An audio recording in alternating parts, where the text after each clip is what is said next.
make a start.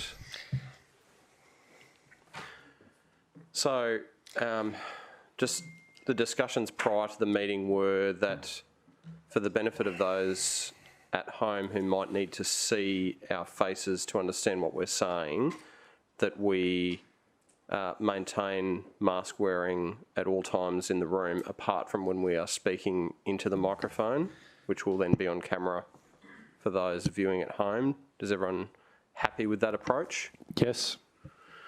Or otherwise, I think it's probably, if you're eating or drinking, obviously, please remove your mask. I don't need to clean up that mess. So, councillors, Mask off. we've got items 10 and 11 that were administratively deferred. That's right, Alicia? You want to do a procedural motion? All right, well, let's just deal with those to start with, shall we? Councillor Vorster. Thank you, Mr. Chairman. Just because with this particular item, it's my usual practice just to highlight that my wife is an employee of Bond University. So I'm speaking with respect to 11, and I understand that Bond University has been engaged to help deliver this report together with Griffith University and city officers. My wife is merely a teacher at Bond University, has nothing to do with this particular project, is not otherwise a stakeholder, and her and I do not stand to earn a gain or suffer a loss as a consequence of council's decision. I'm just voluntarily offering that up in case any councillors have any questions or wish to move another procedural item. Otherwise, I'll leave it at that. Okay. So if we're going to start moving some motions, we might just go through and check the attendance. So we've got, I think, a full member complement of councillors. And Councillor Hamill, are you dialed in successfully outside of the meeting? Good morning, Mr. Chairman. Thank you. And then we have visiting councillors Baldwin, Lumsden and Taylor in the room. And Councillor McDonald, are you able to hear us down in Palm Beach? Great. So firstly, we'll deal with the procedural motion that items 10 and 11 be deferred to the next EPE committee meeting. Moved by Councillor Gates, seconded by Councillor Owen Jones. All in favour? Against? Carried. We have a number of starred items. So councillors, which ones did we want to unstar? I'll go to Councillor Gates. Thanks, Chairman. 5, 6, 7 and 8, please. Okay, does anyone need to unstar 4? I think we want to unstar Councillor Young. Yes, please. Also 9 and 5. Okay. Right, we've successfully unstarred everything. Great. I'm happy to move 3. Yep, well, we can do that when we get to it. So, Councillor Gates. Okay. My mask was on, so I didn't actually say that. So. Councillor Gates, did you want to deal with your conflict of interest? I'm sorry, I also have to unstar 3. It's already unstarred. You did? Oh, okay, sorry. All right, would someone like to move the confirmation of the minutes in item 1? Moved by Councillor Pauline Young, second by Councillor O'Neill. All in favour? Against? Carried. Councillor Gates, if you'd like to deal with your declarations. Okay, thanks, Chairman. In item 3, I need to declare that I received a donation from BC Curry Surveys, who are listed in the report as the planning consultant. And I received $1,000 in 2008 and $4,170 in 2011. I'm happy to stay in the room if my colleagues believe I should. So that's that one. Okay. Due to the length of time that's expired. Councillor Vorster.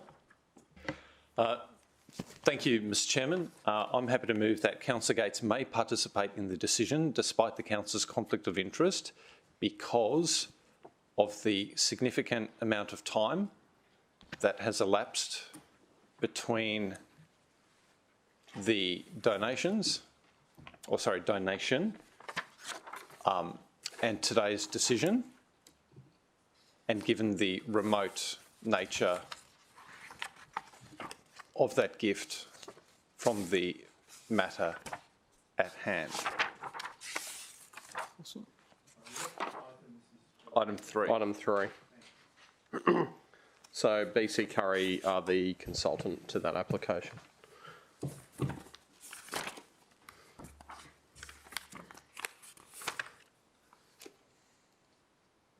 Happy to second it. Okay.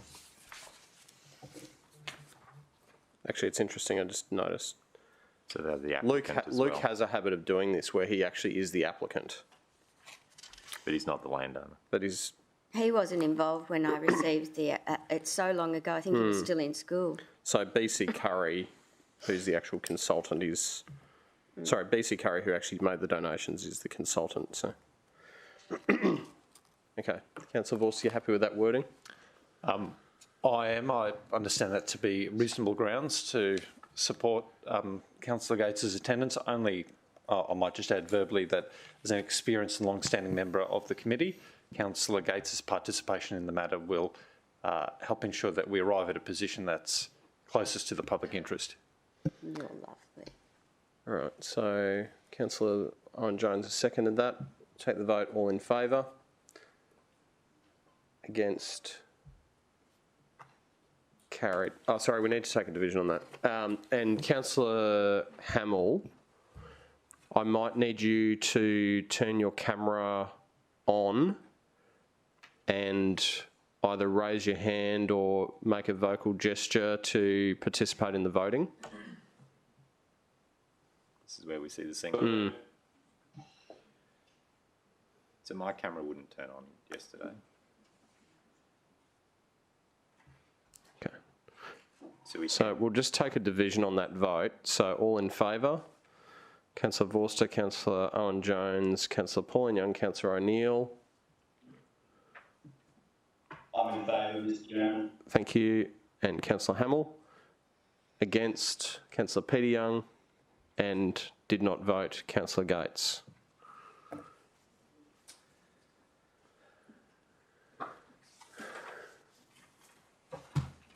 So, Councillor Hamill, I assume from that the camera is not working? It was at the start of the meeting, Mr Chair, it's not now, so it is you know.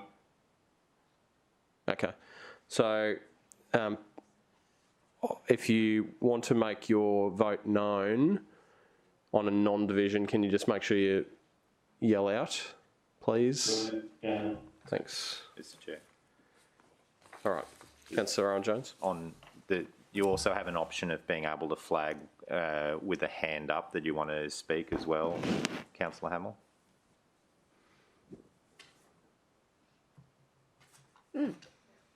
Okay, that worked. All right, Councillor Gates. Thank you. Now, if we could move to item 5. I'll be leaving the room for this one, Chairman, due to a prescribed conflict, but I have 2 conflicts. I have a declarable conflict on UPS as the planning consultant and funds received from them amounting to $1,850 in 2014 and 15. The 2016 amount was fully refunded, but that makes no difference. Same with Arcadis, who are planning consultants here, an amount of $1,950 from an employee in 2014, $1,850 in 2015, and in 2016 the amount of $2,500 fully refunded. But I will be leaving the room. Okay. So do we need to make a determination about the non-leaving the room one? Or we'll just leave it? Okay. Well, Mr Chairman, to my mind, not, because that leaves open the question of Councillor Gates's participation, which at this point has already been ruled out with her decision to leave the room. But there may be a technical feature in the law, but I'm labouring under the assumption no decision's required. Okay. Item 6, Councillor Gates, is your next one? Thank you. I have a declarable conflict of interest on this one. due to RPS being the planning consultant and receipt of $675 from them in 2011. So that's a declarable conflict, and I would like to remain in the room and vote on that one.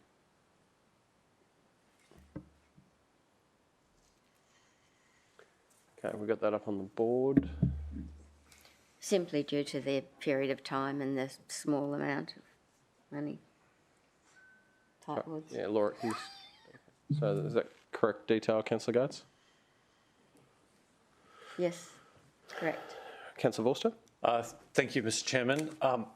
Plainly, I'm required to participate in consideration of a potential procedural motion to do with Councillor Gates's declaration, but I did want to flag with the meeting that yesterday I sought some advice from the City Solicitor through our Councillor Conflicts kind of mechanism, and I've put to the City Solicitor that my wife and I own a small investment property in Palm Beach, which, while not indicated, is on the periphery of a map that is included in the City Officer report.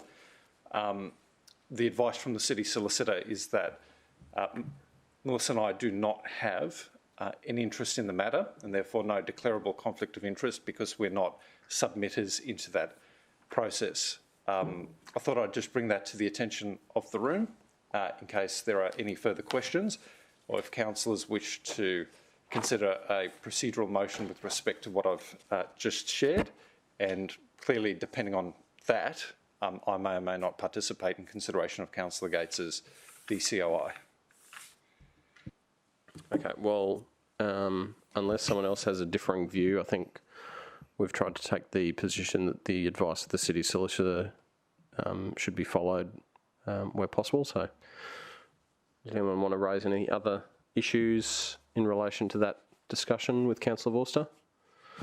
Okay, so in relation to Councillor Gates, Councillor Vorster, did you want to move that as well, or did you want to leave that to someone else? Well, look, I'm happy to move the procedural motion that Councillor Gates may participate in the decision despite her conflict of interest because, and if I could mirror the same words used in the earlier item, I think that reflects the nature of my views.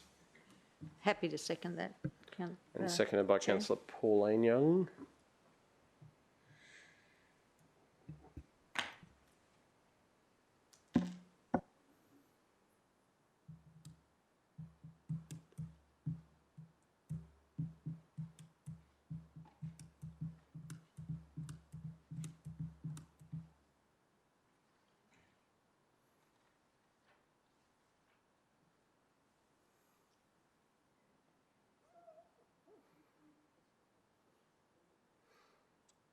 Okay, happy with that wording.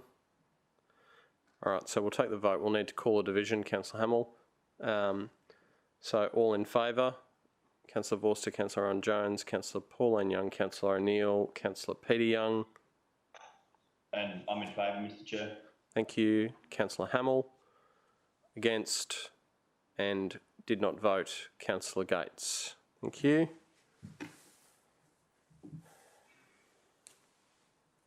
Right, item 7, Councillor Gates.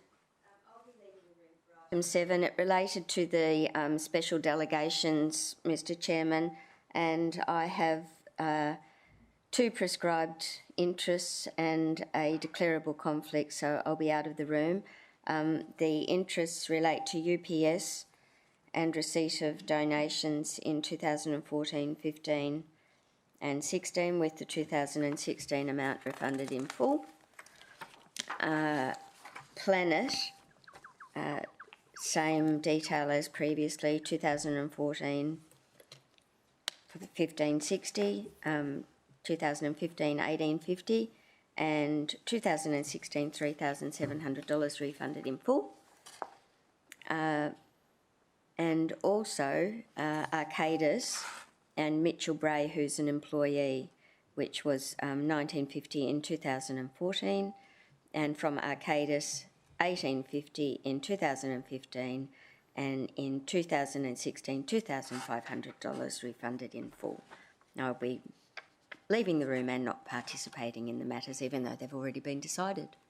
So just to clarify, the matters, the subject of the application and submission, should that be Sorry, the current matter? Is that what that is? the matters are subject. I didn't put that there, No. Mr. Chairman. I can't remember having seen what should be in that section, but I think that probably relates to the item that's in question. Is that right? That is the item, yeah, it can, So obviously that can just be deleted. So we'll just delete. There's no submission made, of Well, we'll course. just delete that. That relates to the Sorry, something, the disaster centre. yeah. So that's all, Okay. except for 8. So, Councillor Gates, you'll be leaving for 7, so that's Yes. fine. Yes, Item 8. Sorry, Mr Chairman, Yes. just on item 7, similarly, and this is rather a test round for me, there were a few development applications decided under special delegation in the Palm Beach area. Just want to flag with councillors that, yes, my wife and I own a small investment property in Palm Beach, and these properties are more distant from that property than the retirement living DA that was subject to item 6. So I just want to flag that in case there are any further questions or procedural issue we need to deal with. Okay. Presumably the City Solicitor's guidance on that issue is the same as the others, Well, or in fact more distant because of the literal distance, is that right? well, I did not seek specific advice from the City Solicitor with respect to item 7. I formed the view that given these items had already been dealt with, a decision had been made, that I was not party to that, and that they were probably made after we sort of went unconditional on our property, that there was such a remote connection that it didn't bear making a declaration. And again, we were not party to the process by way of submission or otherwise. Okay, that's good. All right, anything else on item 7? Otherwise, we will see Councillor Gates depart at that time. Councillor Gates, item 8. item 8, I'll also be leaving the room, Mr. Chairman, because of the applicant has provided $2,500 to me on 3 occasions, 2014, 15, and the 2016 amount was refunded in full. And also Arcadis, 2015, 1850, 2016, 2,500 fully refunded. But Mitchell Bray, who's an employee, also provided in 2014, 1,950. I'll be leaving the room and not participating. And it's also been brought to my attention this morning that Sunland remains the owner of the land. So I know that I received donations from Sunland in 2014 and 15, I believe, amounts of 2,500. So sorry, do those ones relate to Home Corp or to Sunland? Home Corp. Right. But that, I didn't receive any funding, and yeah, that's correct for Sunland. So I'll be leaving the room. It's the same item. You might. So I'm not too sure if they put the Home Corp one up there. Yeah, it's there. No, so the two separate entities. One's Right. So just scroll that's down. receipt of donation so from Councillor Home Gates, just Corp. check that is the correct for Home Corp. further up, the name. 2004. Yeah, that's absolutely correct. Okay. So I'll be out of the room.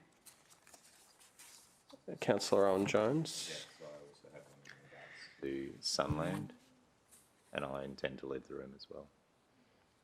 So it's a declarable conflict of interest in regards to receipt of a donation from Sunland in 2015. Councillor Vorster. Thank you very much, Mr. Chairman. This development application seems to have attached to it both Home Corp and Sunland, who prior to this last election made some, or their heads, being Mr. Sahel Abidian and Ron Bakir, made some public comments about my fitness for office. To my mind, those comments were extinguished by my eventual re-election and certainly have had no bearing whatsoever on my deliberations as a councillor. I have participated in decisions connected with HomeCorp and Sunland since that time, but this is an example of both of those companies being party to a single development application, and given that there has been some media interest in it, I thought I'd just remind councillors of those facts in case they wish to ask any questions or move a procedural motion. I certainly have an open and persuadable mind, and we'll deal with this on its merits.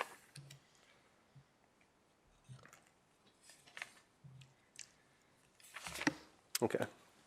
Any comments, councillors, in relation to that from Councillor Vorster? Otherwise, we'll have Councillor Gates and Councillor Jones depart at the appropriate time. Any other declarations to be made in relation to today's agenda? All right. Item 3. Councillor Vorster. Happy to move that, Mr. Chairman. Okay. Someone like to second it? Second by Councillor Pauline Young. Question, Councillor Peter Young. Thank you, Chair. I just wondered why this had come to committee. It's a code accessible, and I wondered if the councillor for the division had asked for it. Thanks. Through the chair, that is correct, Councillor Young. This is a code assessment application. The divisional councillor specifically requested this item go to today's committee. Thanks, Chair. And I've had notice from Councillor Tozer that he was unable to make today's meeting, but he intends to raise a conflict of interest declaration at full council. Thank you. Because he resides in this street. Councillor Gates. Wondered if that was the only reason for it coming to committee, so that Councillor Tozer could declare, or whether there were specific concerns that he had about this application, please. Through the chair, in the area, this particular catchment around Milky Way Drive, there is a number of unlawful connections into council's sewer system from private stormwater connections. So when there's heavy rains, it does cause unfortunate incidents of things on people's gardens that we won't talk about. But this is a code assessment application. Council officers have ensured that there's lawful points of discharge for stormwater in the conditions and the notifications. There's also a condition and a notification specifically prohibiting connections of stormwater discharge into the council sewer. We've consulted with various council officers in the asset areas, and they are more than comfortable that we put this application before you for support. Thank you. And can you just tell me, have our officers been taking action on the illegal connections?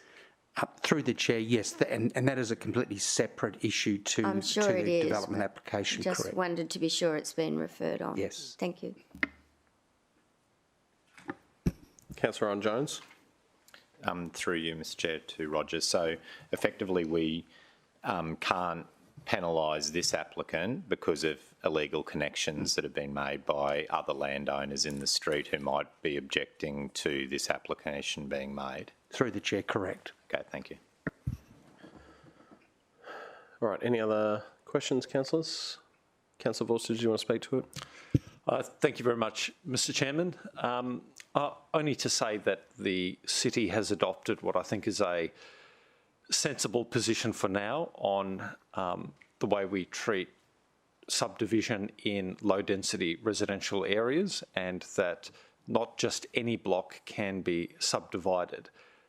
In this case, the applicant has identified a block that is on a corner, has dual frontages, and provides a minimum of 400 square metres of developable footprint, which is the, let's put it this way, it's the standard size block.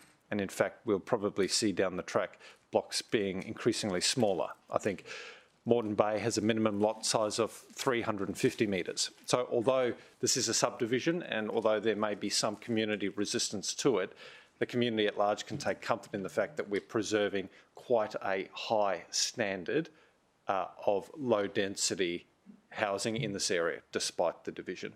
Thanks. All right, thank you. Anyone else want to speak for or against? Take the vote. All in favour? Against? Carried. Yeah, Councillor Vorster moved and Councillor Pauline Young seconded it. Right, thanks, councillors. Item 4. Start for the benefit of the councillors and the community that might be watching. It's a complex array of applications that have prevailed over a number of years, and Adam, the officer presenting, has got a really good handle on the whole thing and has managed the situation very well, I think. So I'll be happy to hear from him.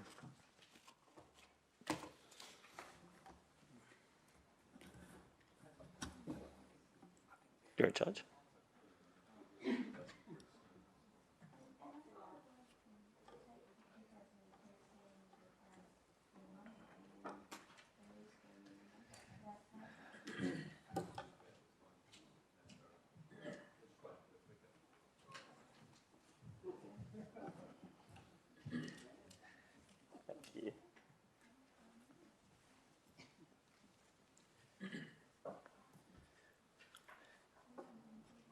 Good morning, Mr. Chair, councillors, director. Through you, Mr. Chair, item 4 is a development permit for a material change of use. Material change of use for a shopping centre development pursuant to the preliminary approval, the My Centre Plan of Development. The proposed development has been lodged over Lot 7, 65 Station Street, Nerang, which forms part of the Greater Nerang Commercial Centre area. The site is adjacent to the Pacific Motorway to the east, the Nerang River to the north, and has a road frontage to Station Street. The subject site is improved by the existing My Centre shopping centre. The existing shopping centre development includes a 9,205 square metre of gross floor area and 320 at-grade car parking spaces. Oops, sorry. There we go. The site has an existing primary access off a signalised intersection at the southern corner of the site and an unsignalised access further north along Station Street. There also exists informal access arrangements with the adjacent allotment to the north, which is currently improved by the Dan Murphy's Liquor Shop and the Hinterland Hotel, which remain unchanged as part of this proposed development.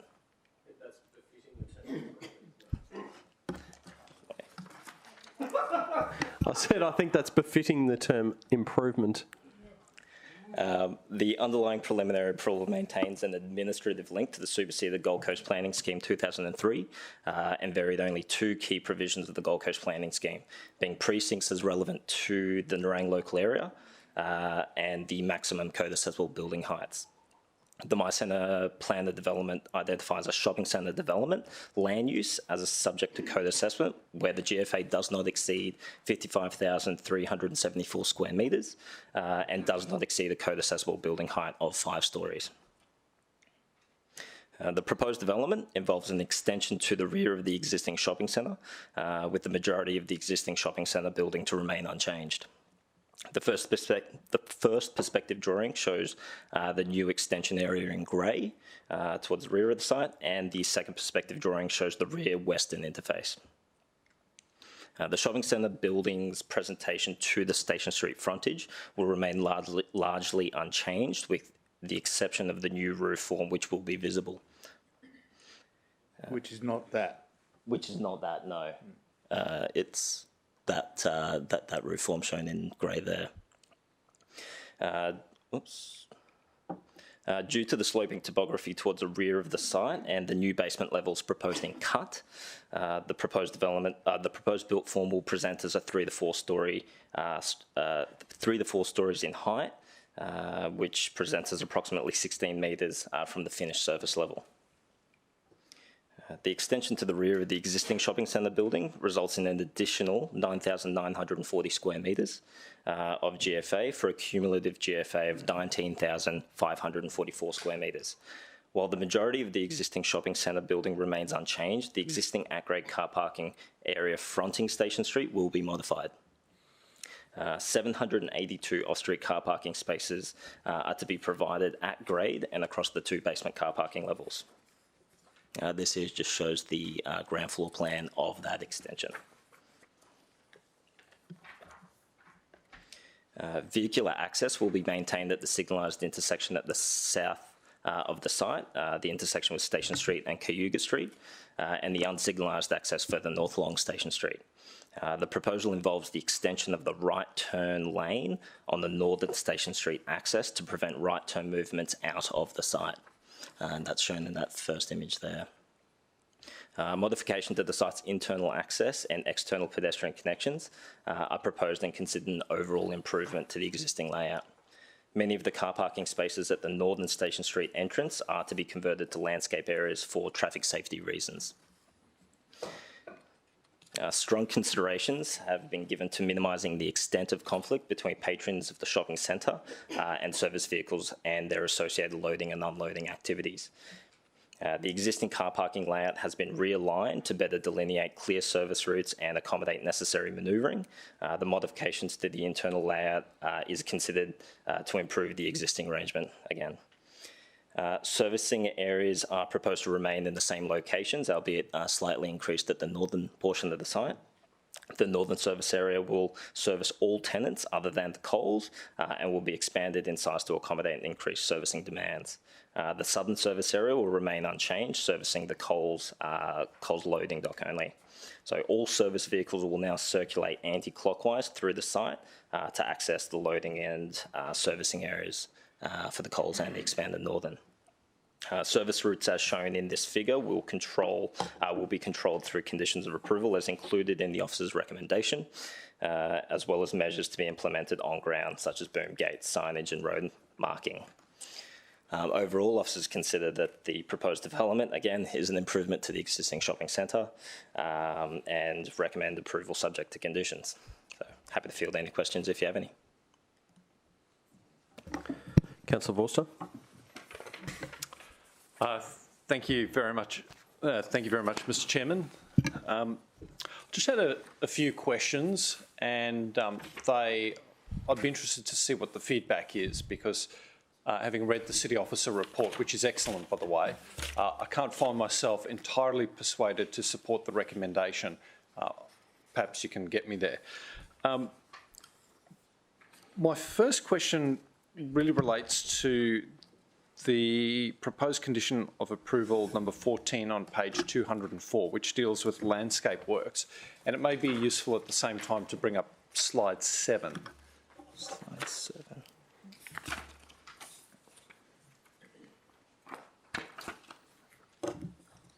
And I know that there's also page 16 of the statement of landscape intent to deal with, although I couldn't quite place that in the report. So on page 204, there's reference in part IX, I'll take it to be 9, to a statement of landscape intent. I couldn't quite recall seeing that in the report. Was that provided? And yeah, so through you, Mr. Chair, a statement of landscape was provided when the application was originally submitted, but given the ongoing negotiations with regard to the realignment of the internal access way for the car parking arrangement, there were minor realignment of the originally proposed landscaping bays that we considered acceptable to rely on the site plan as included in the stamped approved drawings recommendation and to be beefed up through the condition 14. Okay, but sorry, it turns my question directly though. The statement of landscape intent, was that included in the report that was circulated to us? No, look, I do believe that the statement of landscape intent wasn't included in this by virtue of the disconnect it had to the final amended drawings.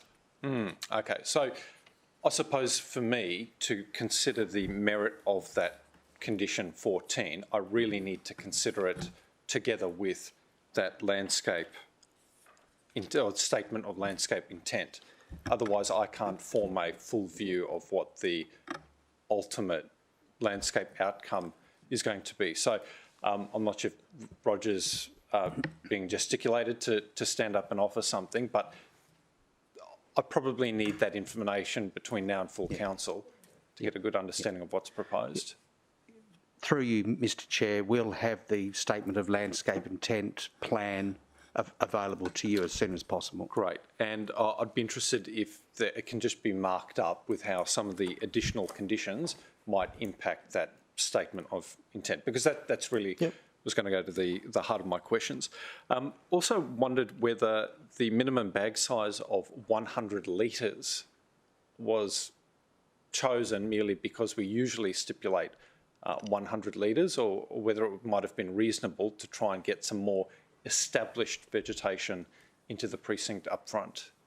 Through you, Mr Chair, the bag sizes were determined by landscape assessment as appropriate in the context to the actual genuine impact it has to the existing landscaping garden beds. Any areas of the existing landscaping garden beds which have degraded over time will be reinstated, and anywhere where there is realignment of the internal access ways, all of those landscaping, additional landscaping areas have been determined as appropriate by those conditions. Yeah, I suppose the thing I struggle with is when I think of a specimen that has a 100 litre bag size, and I recognise that that's a minimum, right, and also a 1.5 metres worth of clear trunk. I'm picturing a plant that has quite a small canopy, I suppose, and for me it's the canopy that provides the visual offset or the softening of the built structure. So again, I'd be interested if that statement of landscape intent, or even if officers can provide me with some guidance about the extent of the canopy cover that will be achieved in the fullness of time. Because, again, it's difficult to tell based on the slide 7, but that doesn't look great at all because, you know, with ground level podium style car parking like that, to not properly screen it, I think can actually cause quite a visual blight. So through you, Mr Chair, I guess with regard to that particular interface, that does interface with the western and northern Nerang River interface. So where that... Sorry, I think have a look at page 163. If I'm correct in what Adam's trying to say, it's very heavily screened by the adjacent trees. There is, yes, correct, through you, Mr Chair. There is quite a substantial stand of vegetation, which is...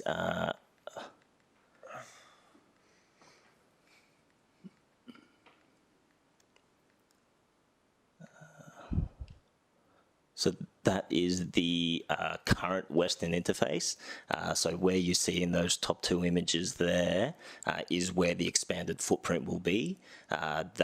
That standing of vegetation is outside of the property boundary for this subject site. All right. And between that is the sensitive receivers across Nerang River. Sure, but can I just get some clarity on then what is that that turfed area that sits behind, or between rather, the mature trees and the built form?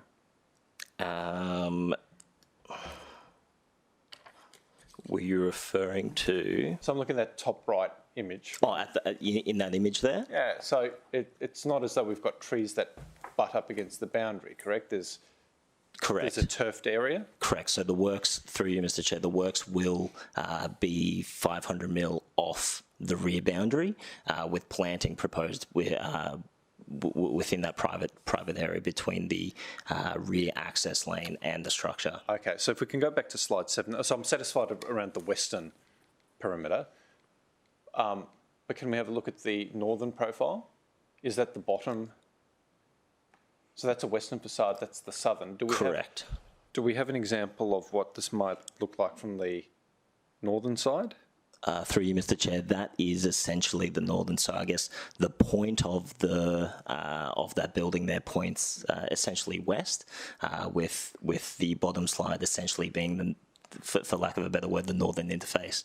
Yeah. So in that northern interface, while there is also cut, there is also extent of retaining anywhere from 2 to 3 metres. But given that this is the back of the house and it does not directly adjoin the riparian area, as identified in the underlying preliminary approval, we don't consider this to be an interface that does require that extent of landscaping. Okay, and usually we provide, or we have in some cases provided, conditions that require landowners to maintain vegetation to a minimum standard so that they're not allowed to degrade over time. Do you think there's any merit in providing maybe some additional strength around the vegetation conditions to ensure that these plants are properly irrigated and looked after so that they do not decline? And I say that because this is a very, very harsh environment for vegetation to thrive, because we're dealing with, you know, car parks, road base. It's not a riparian setting, as it were. I'm just concerned that we're going to see some failures and we're not going to... Yeah. Through you, Mr. Chair, we do have a standard requirement on that landscape works condition. It's XIX on condition 14. So it is standard wording. It's construct and maintain the private landscaping identified above at no cost to council at all times. Subsequent to that, the applicant will be required to come in for an operational works for landscaping. And I know this is going to sound so... we've got better things to do, I know that, but I really love trees. This is my concern. The trees are allowed to fail, or they're in decline, they get removed, and then we look back to the conditions and they put in a 100-litre bag size yet again. So we will never see a mature plant sustained to the point where it's providing the level of canopy cover that we want. Because I'd assume that a tree can be allowed to grow, decline, fall over and be replaced by the applicant, and so long as it meets a 100-litre bag size, they technically meet their development conditions. Through you, Mr. Chair, look, we're confident we're not going to be in that position, Councillor Vorster. We've got X5, 15, an automatic irrigation system must be provided. We've also got the condition below that they're native species that don't actually need... They don't rely on irrigation all the time. So, look, this is a complete package. Right. And look, it's tried and tested, Councillor Vorster, so we're confident that the trees will actually thrive. Well, that's good news. And I'm satiated with that. On page 221, there is a condition that says business security audits available. And it merely says that the Gold Coast Police District Crime Prevention Unit offer business security audits to help identify potential areas of vulnerability and to provide suggestions for adapting your security to reduce the risk of crime against your business. To request a security audit, blah, blah, email this address. For me, a car park Undercroft off of the Pacific motorway is a potential trouble spot. Could you perhaps point me to any plans that the applicant may have around restricting access to that car park after hours, or to install any active security measures to ensure that this doesn't become a haven for antisocial behaviour? Through you, Mr. Chair, look, we definitely don't have any controlling measures around prohibiting access to these public areas associated with the car park. I guess in terms of centre management, that would be the centre's responsibility to ensure that it's operating to a safe capacity like any other shopping centre. Yeah, so I'd like, and maybe I'll draft it up, but I'd like to see that outside of operating hours, perhaps it's 2 hours afterwards, that car park is closed. And if that's unreasonable, if officers reflect on that between now and full council, I'd like to see some conditions around ensuring that there is active and not passive surveillance provided over that car park. It doesn't benefit from the sorts of passive surveillance that other centres do. And I'm worried that just referring them to the police isn't going to allow us to embed the high standards of crime prevention through environmental design principles, when that's best done at the approval stage. Yeah, through you, Mr. Chair, I guess look, we'll definitely look at that, but I'll refer you to page 203 with regard to the standard amenity conditions. We do have a lighting to ensure pedestrian community safety condition, again, a standard condition, as well as a mechanical surveillance to CCTV, but we can definitely look into that, not a problem. Yeah, and look, I understand that they may tick that box. I'd expect they'd tick that box by providing it inside their centre and at the front, but in my experience, an undercroft,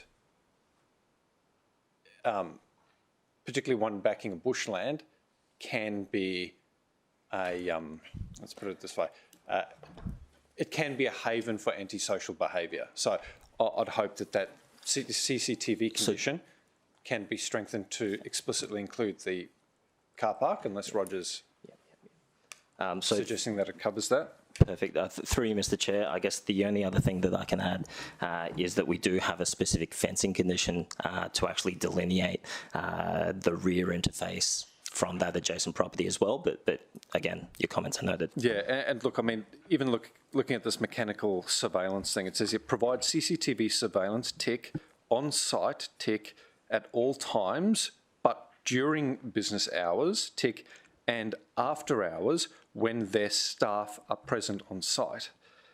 As minimum coverage is to include all basement car parking areas and staff car parking areas. So great. But my concern is that it should run 24/7 rather than only operate during hours when there's likely to be staff on site.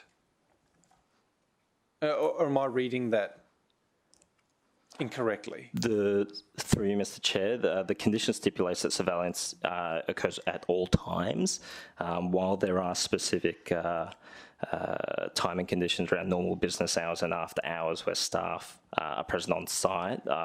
Officers will consider that standard mechanical surveillance condition does appropriately cover. Yeah, I think that's grey area, and I'd just be interested if we ended the sentence at all times, full stop, whether that removes some ambiguity. Anyway, so that's my thought there. And just two more things very briefly. Where are we at in terms of, as a city, adopting a condition like they do in Ipswich around ensuring that shopping trolleys do not leave the site by way of a magnetic perimeter treatment or by coin operation? And I ask that because Ipswich seem to have adopted that as a standard condition. I know that shopping trolleys near busy roads can be a major hazard, and they can also reduce the amount of car parking that's available in adjacent sites because they're effectively left in car parking. Through you, Mr. Chair, look, that's definitely not a particular assessment benchmark that we've actively looked at. The best that I could provide is that we have accounted for trolley bays within the at-grade and basement car parking spaces. But in terms of the actual operations, I'd say that's outside of our scope. Well, I'm not sure. Through you, Mr. Chair, Councillor Vorster, I believe the case at Ipswich was Ipswich Council at a committee did adopt that. So if the committee did want to adopt that approach, that could be done. But I think from us in assessing whether it's a reasonable and relevant condition, it wouldn't be, and that's why officers haven't put it on. Yeah, well, I mean, I've had, and I won't name the operator, but I have had a supermarket operator visit me, knowing that trolleys are quite a concern of mine, and they're quite happy to accept these sorts of requirements as part of a development approval. And I'll just make this point. We have a local law that presently requires all of this. So if it's reasonable enough for us to include these requirements in a local law, I'd say it's reasonable for us to include it as part of a development approval. Just seems that the local law is not being properly policed. Anyway, I just want to flag that I'd like to see some draft words, and maybe I'll develop them on trolleys. Mr. Chair, can I ask one other? Yes. Could I ask a question about the ring fence? About the trolleys? Yeah. Yeah. Through you to Councillor Vorster. Are they actually able to do that geographically to the actual boundary of the property? Because there's one in Helensvale where, for whatever reason, there's a collection point about 300 metres away from the shopping centre where the lock kicks in. Yeah. Is that a generation of the... Yes, so they're new technologies that allow these shopping trolleys to be geofenced, so they lock up based on an overlay that's created with coordinates, right? So that technology exists. The local law basically says that you are required to have a magnetic perimeter around your lot, your site, or adopt coins for the trolleys, which I'd also be satisfied with here, if you do not provide a service that collects errant and stray trolleys from outside of your boundary. So I think the local law gets it right, but I'd like to see that reflected in the development approval itself, because these supermarkets are accepting these requirements and standards in adjacent local government areas. I just don't see why we wouldn't try and get ahead of the potential amenity issues by conditioning it here in our local government area. Perhaps city officers might know of supermarkets contesting these similar conditions in local government areas and being successful, and if that's the case, maybe it's not reasonable. But if they are accepting it, and if they are issuing media releases welcoming it, I'd say we should be including it in every new supermarket. And lastly, Mr. Chairman, there's reference to advertising devices, which is Q on 222. In these renders, I don't see any advertising devices, but I do know that many advertising devices that are located close to the Pacific motorway that are illuminated cause all sorts of issues. I've had that with 2 self-storage developments delivered on Scottsdale Drive, and ultimately those operators have had to turn off their lights after particular hours to address a nuisance issue. Do we have any idea whether the applicant intends to put illuminated signage on their facade facing the Pacific motorway? So through you, Mr. Chair, no illuminated signage has been identified in any of the proposal plans, but to anticipate the potential for illuminated signage, it is only for the rear interface where it does back onto that Narang River and the sensitive receivers, which are approximately 200, 300 metres away. We have included condition 12. No illuminated signage or advertising devices are permitted on the northwest or southwest elevations of the development. So that has been considered for more so an amenity to the sensitive receivers. Yeah, so in the case of these Scottsdale Drive self-storage developments, they were facing the Pacific motorway, not homes on the other side, and nonetheless we ended up with some amenity issues that required intervention.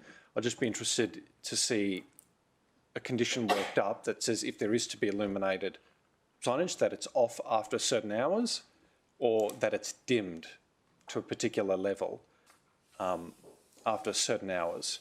I just hate us to repeat the same mistakes, that's all. And that's all I really had to say, Mr. Chairman.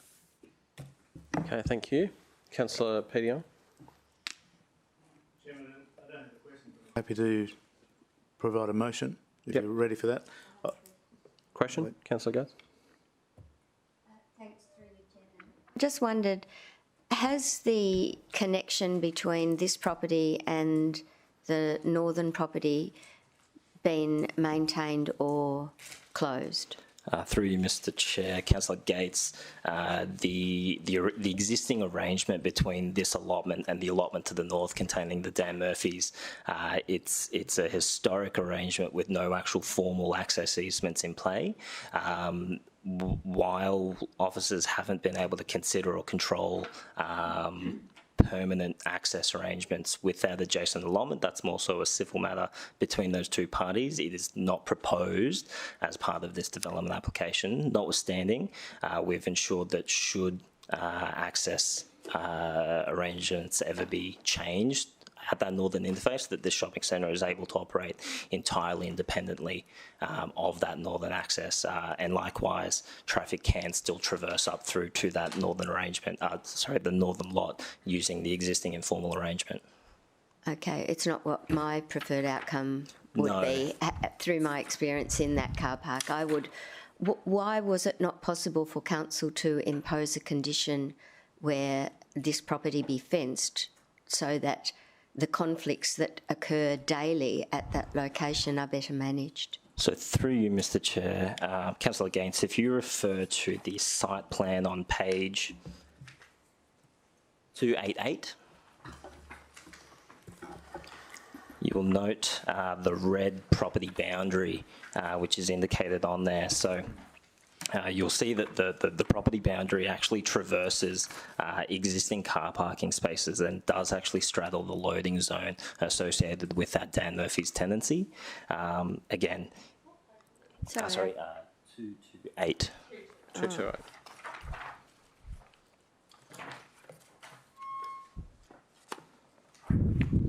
Sorry.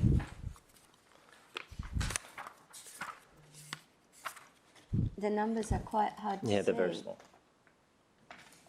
Sorry, okay, now that we've got that, sorry, what was your comment about that? So the red line traverses what? So the red line, which indicates the property boundary, traverses existing car parking spaces, which aren't actually shown on these plans because we haven't relied on any infrastructural car parking spaces which do straddle the boundary. So we've relied on everything that this development is able to deliver entirely on its own merits, entirely on its own site. However, that line does actually traverse the loading zone associated with the Dan Murphys. Look, while officers did seek to request a more formal arrangement be imposed as part of this to ensure the longevity of that arrangement, we did not have a head of power to pursue that, but we do still believe that having that informal access is somewhat of a benefit to the extent that the shopping centre development is able to operate independently on its own in the worst case scenario where it was severed. So just to make it clear in my mind, Dan Murphy's loading zone intrudes upon the land owned by the My Centre. Through you, Mr Chair, correct. How bizarre. So there's really not that many car parks that are impacted by that traversing that you're talking about? No. Through you, Mr Chair, it's probably... anywhere from 10 to 15 car parking spaces, none of which have been relied on as part of the assessment for the supply and demand of car parking for this site. But all of those car parking spaces not shown on these drawings will still remain in play. Chairman, I have a real concern about the interface between those businesses. Well, I think isn't there also a grade change at that point? Through you, Mr Chair, the slope does go up towards the north, towards the Dan Murphys. Correct. There are some landscaping bays which straddle that interface. I wish I had a better aerial. I speak from experience, having been involved in an accident at that very location many years ago, but it was someone coming out of Dan Murphy's who'd obviously had a lot to drink, and they took off, and the result was me with a smashed up vehicle and a person unable to be apprehended. And I just think it's a really unsafe thing to be endorsing that interaction due to the difficulties with the site. I mean, I'm sure it exists in other shopping centres where there's interaction between those sorts of activities. I just personally have seen this one cause some problems historically. So in my view, it would have been an opportunity to resolve that issue. Mr Chair, we did try and pursue that to actually get more formal arrangements, either through a boundary realignment or a reciprocal access easement, neither of which officers had scope to consider as part of this proposed development. I understand your position. It's just unfortunate. I was also disappointed in the number of car parks that have been provided with the reduction given the new rate that is being used to assess the car parking in this report as opposed to the 2003 scheme. I kind of don't get that you can have it both ways. Still use the 2003 scheme for the bulk of the application, but take the car parking requirement out and say, well, it's okay to have over 400 less car parks than would have been required under the 2003 scheme. Am I incorrect with that, Adam? Because I can see the query on your face.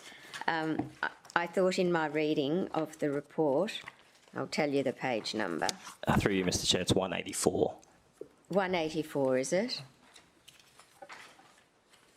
So is there not 782 car parks being provided when 1,120 would be required under the 2003 scheme? Through you, Mr Chair, that is correct. Yeah. So pursuant to the car parking rate of 6.7 spaces per 100 square metres, pursuant to the preliminary approval, which is embedded in the superseded planning scheme, it is that rate. However, in this instance, look, we have not relied on the city plan rates for car parking. We've rather adopted a car parking rate, an alternative car parking rate, which is commensurate with the city plan rates. However, that has been founded in, I guess, our arguments around the size of this catchment pursuant to the 03 scheme and other commensurate catchments within the city that we consider those rates to be acceptable in achieving the car parking supply and demand rates across the city. Okay, thanks. All right, any other questions? Otherwise we'll move to Councillor Peter Young. Thanks, Chairman. If somebody wants to move a refusal because of the lack of car parking, I'd be happy to support it. But at this point in time, I'll move the officer's recommendation with a change to that condition number 11 that Councillor Vorster made reference to, and remove the words. I'll just find it, sorry. So 11 be amended so it just reads, provide CCTV surveillance on site at all times, and that's the end of that sentence, and then the remainder is as printed. Through you, Mr Chair, Councillor Young, if you're happy, what we can do is there's 3 queries that we'll take on notice from Councillor Vorster, and we can investigate those between now and full council and update them all at once if you're happy with that. Thanks, Chairman. So I'll move the officer's recommendation as it stands. All right. Councillor Vorster, did you want to support Councillor Young in that pursuit? Thank you, Mr Chairman. I'm happy to support Councillor Young because as the divisional councillor, he's best placed to understand how this development may fit within his broader community, though I think Councillor Young and I are on a unity ticket in the sense that this development can potentially be made even better by fine-tuning some conditions, and that our support today does not necessarily reflect support for the development if our concerns are not wholly addressed between now and full council. Okay. Seconded by Councillor Vorster with, have we got 15 pages of caveats attached to that? 17, Mr Chairman. All right, so moved by Councillor Peter Young, seconded by Councillor Vorster. Did you want to speak to it, Councillor Young? Chairman, I don't have a real lot of sympathy towards this development. You'll see from the site plan, I think it was your number 3, your slide number 3, Adam, if you don't mind bringing that up.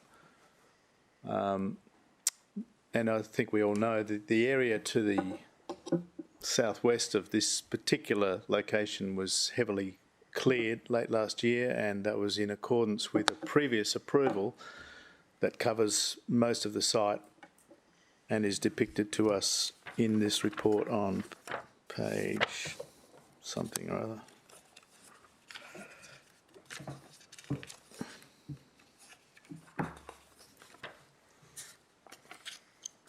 Through Mr Chair, were you after the plan of development? No, I just wanted to point out that cleared area, as you can see to the southwest of the subject site, and on page 160 of our report you can see the entire development plan that was approved previously and which we're bound to, and so the area on there just southwest of lot 7, which has a number 6 in it, was extensively cleared, and that was because the officers dealing with the operational works application felt obliged to approve it because it was consistent with an intended development in the future. So that's caused a lot of concern to the local community. This particular application is a much smaller proposal than was approved back in 2013 and back in 2008 for the site, which would have provided a lot greater benefits, in my opinion, both economically and socially to the community. We've just got more or less some infill, although it's a fairly substantial increase in the size compared with what's there at the moment, almost doubling in size to about 20,000 square metres of retail.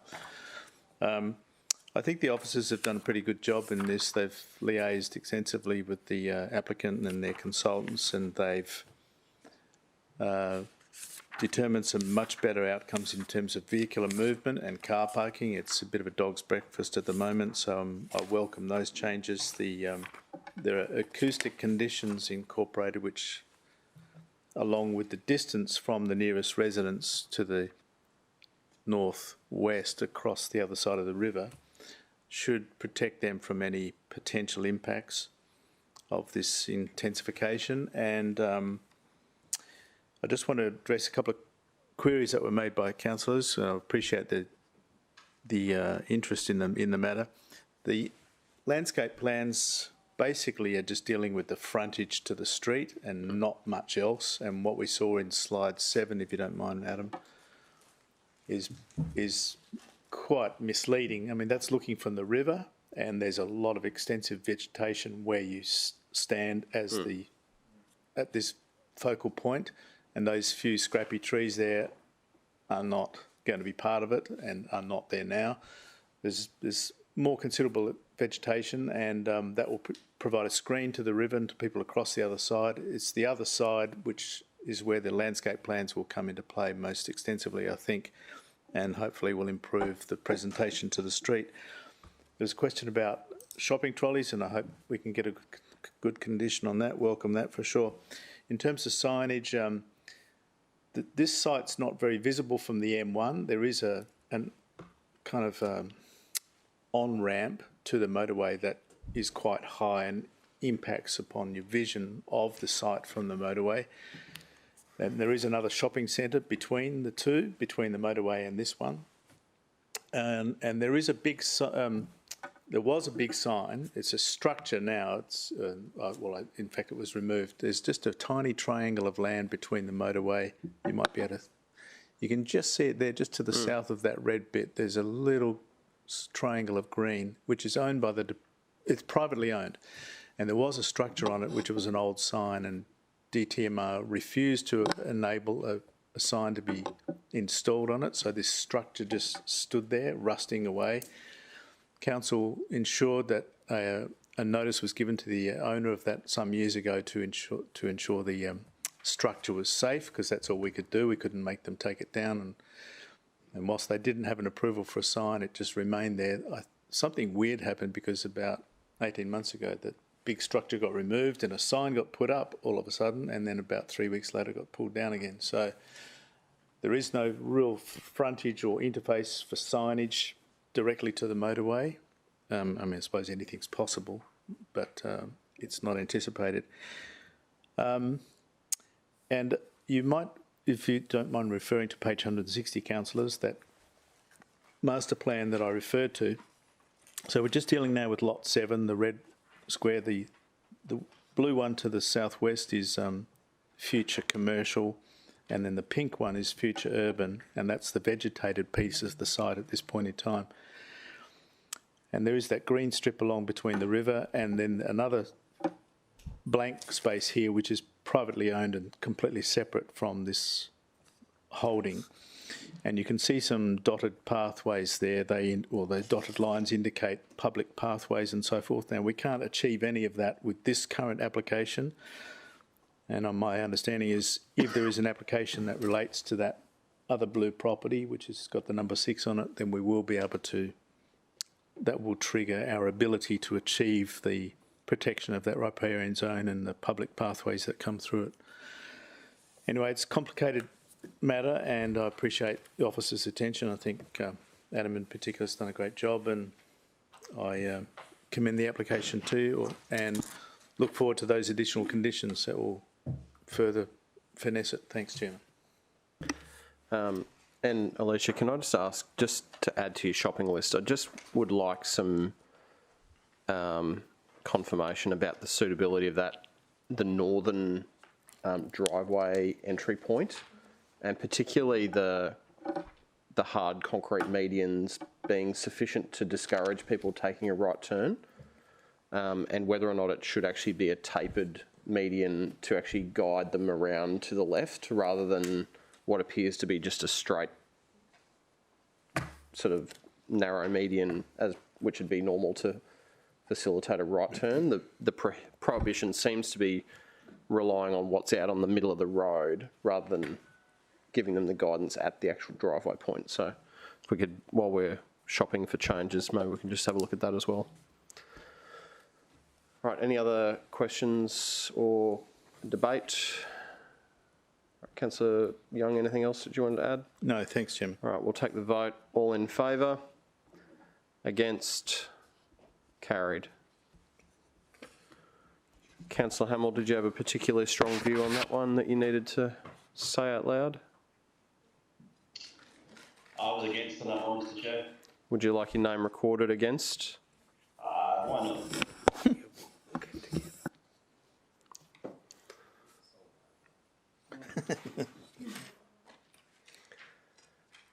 You wouldn't want to be on the wrong side of the Narang community who were desperately hoping they were going to get a Kmart here. That was all very exciting for a short period of time, wasn't it? Yeah, well, obviously we don't control who goes in there and all that sort of jazz, and that has been very disappointing. This But applicant... we can set targets. Oh!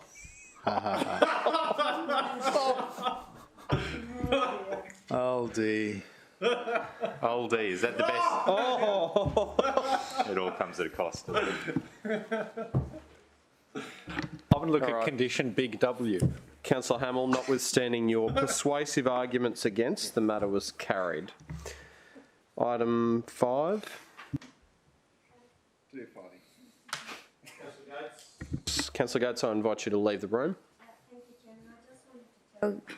You all that I do have to do a teleconference for the Mayor at 11:15. I've only found out while this committee's been going.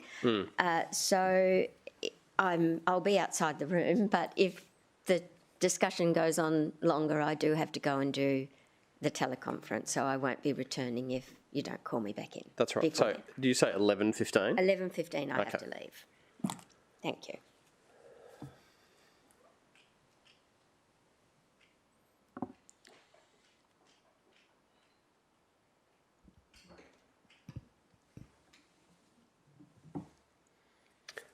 All right, councillors, item 5.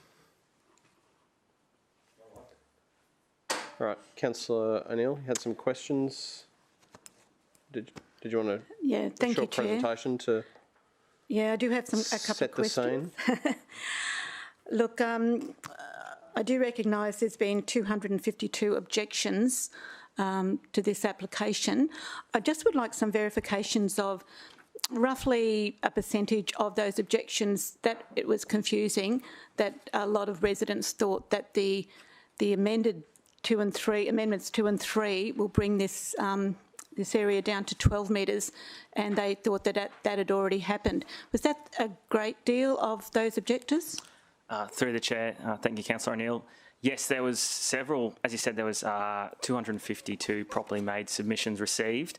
There was several, I suppose, template documents used by the properly made submitters, and 2 of those main template documents cited non-compliance with the city plan amendments as a reason for their submission, and it would, I would say it would be a fair proportion. I don't have an exact number, but we're probably saying around 60 to 70% of the total submissions cited that. It was just one of the reasons for the submission, but it was in there. But as I said, it was one of the reasons, but those submission templates had other reasons such as character, amenity, those sorts of grounds as well. Okay, thank you. Just some more questions, if I can. And I'd just like to state that I absolutely support amendments 2 and 3 and it going down to 12 metres. There was, I'm sure, in a lot of those objections, and they were also sent to me, the issue with the rooftop pergola, toilet and lift overrun. I noticed that they've actually pulled back the pergola with the side walls, so there's a reduction there, so it doesn't appear to be another storey. Would it have been unreasonable to ask the applicant to remove the pergola altogether? Because I thought that would have been reasonable. Through the chair, thank you again, Councillor O'Neill. It's the officer's view that it's would not necessarily unreasonable, but it's not necessarily required to remove the entire pergola, as that pergola is actually completely under the 15-metre building height, even though it is on the rooftop and it's above the 4-storey element, which is a performance outcome. It's still under the 15 metres. The only part of the building that is actually above 15 metres is the lift core overrun, which is approximately 7 square metres in area, or about 1% of the total site area. So if we had sort of asked them to remove the entire pergola and the roof area and all the structures up there, it's going even below a code accessible outcome, I suppose. Okay. And can you just confirm there is a condition recommending stating that no additions to the rooftop are permitted? Through the chair, yes, we have added that condition. I can grab it for you if you like.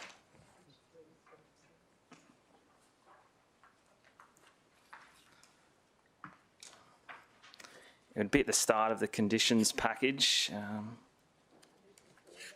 Condition 4. Thank you, Alicia. Thank you. So I just want to go back on something. When you said that if the rooftop structures were removed, it would be code accessible. Well, it wouldn't, because it actually still contains a 4th storey, so it would still be impact on that basis. Apologies, correct, Mr. Chair. Yes. It would be under the code accessible building height, I suppose I was referring to. But yes, because of the 4-storey element, it's definitely still triggers impact assessment. Yeah.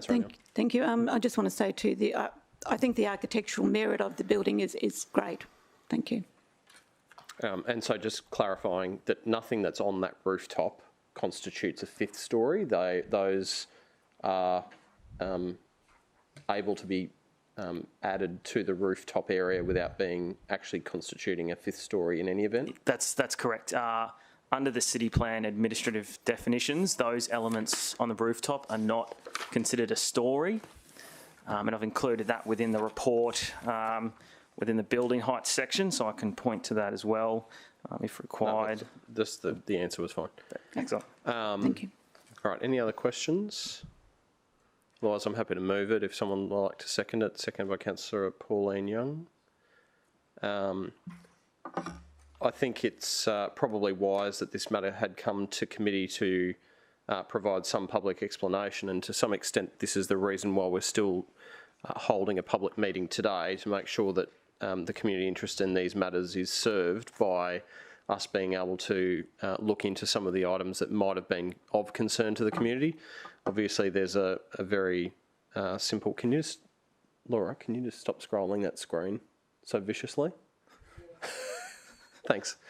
I can't remember what I was talking about now.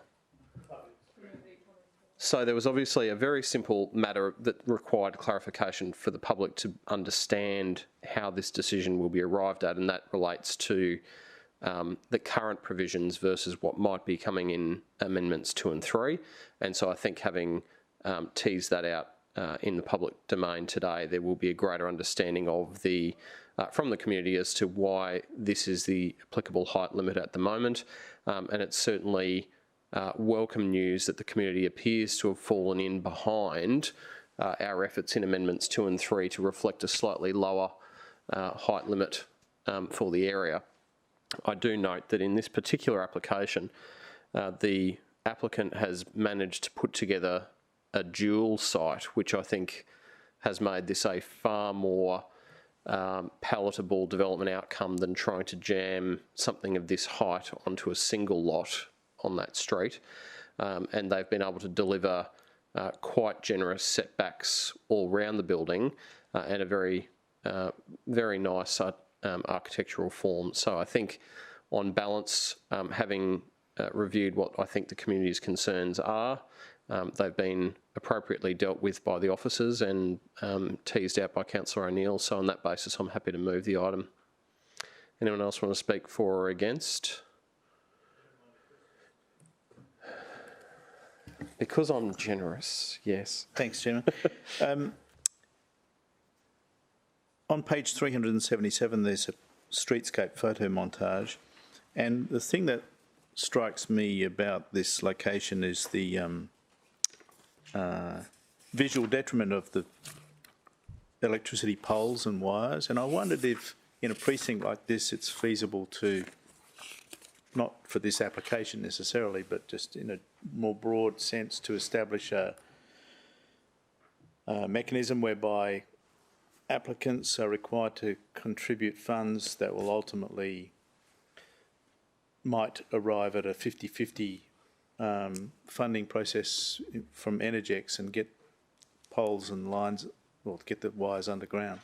Did we consider that condition? Through the chair, no, not for this site, because it's an existing residential site and just a redevelopment of the existing residential site. There was no requirement to change the existing power pole setup. Yeah, I understand that. It would be prohibitive just to expect someone to go underground just in front of their site, but the Energex it wouldn't does really, and we have done it before. Yeah, we have done it before. What particularly concerns me is I have an example of this at Marine Parade at Bigger Waters, where the power poles are effectively in the middle of the footpath. And in areas where you've got a very constrained footpath network, which on the non-beach side of this street, those power poles are providing a particularly major impediment to pedestrian, cycle, wheelchair, pram type movements. I think there's real merit in asking them to remove them from that perspective, even more so than just the aesthetics. So I actually think it's quite okay for us to add that condition that they underground that power at the point where it's on the frontage of their property. Through you, Mr. Chair, It's not reasonable for us to ask for them to do it for the whole street, but in front of their property, Roger? Yeah, through you, Mr. Chair, we have done it in the past. It's been a bit hit and miss. Energex have come back sometimes and said, well, it can't be done because of some physical impediment. Look, happy that we look at formulating a condition from pole to pole. Yeah. Well, if you could, I'm happy to leave it as it is for today. If you could get some advice back to us on that and whether we can construct some wording, that'd be good. I also note the proximity to the airport in that photo on page 377 where there's an aeroplane in view. Councillor O'Neill. Thanks, Chair. Just to add to that, I do believe there was a development up the road that considered underground power. I don't think that there was any condition on their application to do so, but they considered it in conjunction with another property owner and going up. But it actually was very prohibitive with money. That was just too expensive, what Energex wanted to charge. So they actually abandoned it just as a bit of a... Well, let's just get some advice on that between now and full council. Right, any other questions or comments, councillors? Councillor Pauline Young. Thank you, Mr. Chair. And just through to when we were having our explanation there about the number of people that talked about the inconsistency with the city plan major update 2 and 3, it is important for those submitters to actually understand too that the applicant has, once those conditions come in, we do have that 12 months worth of superseded applications. So whilst they put that forward as one of their concerns, we do have that obligation to meet when we eventually introduce these updates, is that the applicants still do have the potential to put an application in back against the previous scheme. Right, any other comments? Right, we'll take that as closed. We'll take the vote. All in favour? Against? Carried. Councillor Hamill, did you have a particularly strong view on that one?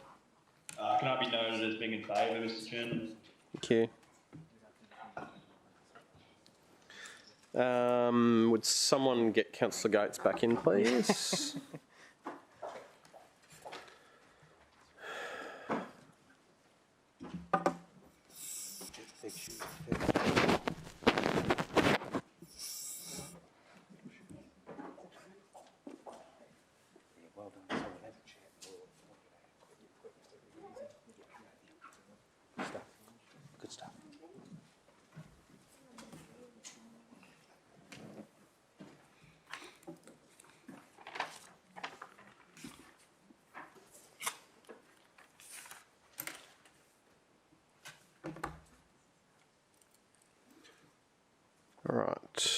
item 6. Good morning, councillors, director and council officers. Would the committee like a presentation? The committee would like a presentation. Okay, excellent. Can I have the presentation up, please? Did you? Sorry, this is 6. It was RPS, and you're staying.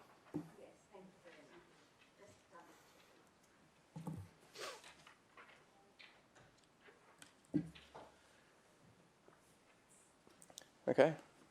Through the chair, this application is for an other change to a development permit for a material change of use for a residential care facility consisting of 147 bedrooms. The nature of the change relates to altering the approved land use from residential care facility to strictly multiple dwellings, changes to the built form, density and appearance. The other change application triggered impact assessment, and there were 134 submissions received during the notification period. The subject site consists of 8 allotments, being 332 to 338 the Esplanade and 1293 to 1299 Gold Coast Highway, Palm Beach.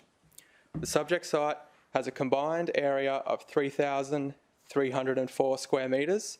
However, following road resumption for Gold Coast Highway, which will be approximately 70 metres, the site will have an area of 3,224 square metres. The site fronts Gold Coast Highway to the west and the beach to the east. To the north, there is an existing tower, 19th Avenue on the beach, and to the south, the Pacific Surf Lifesaving Club is established. Additionally, Magnolia is positioned to the opposite side of Gold Coast Highway, and the high-rise development known as Hemingway is positioned a little further to the south. It's noted that that hasn't been constructed yet, but they do have the sales office on the site now. Additionally, there is a neighbourhood centre established to the north of 19th Avenue. The subject site is located within the medium density residential zone and is afforded a building height provision of 29 metres by the building height overlay map. The material change of use triggers impact assessment as a result of the proposed height exceeding the building height overlay map. As you can see, the building height overlay map anticipates higher development be positioned along Gold Coast Highway, with heights further reducing towards the west. This slide provides an initial overview of the original development approval. Like I said, it related to a residential care facility of 147 bedrooms. The built form consisted of 8 stories at 31.5 metres.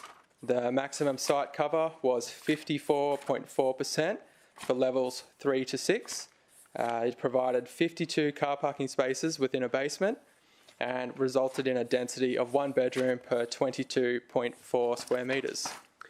So can I just ask, why are we compelled to accept this as an other change as compared to a new application? Through you, Mr Chair, yes we are. This differs from a minor change, and a minor change is something that is not substantially different.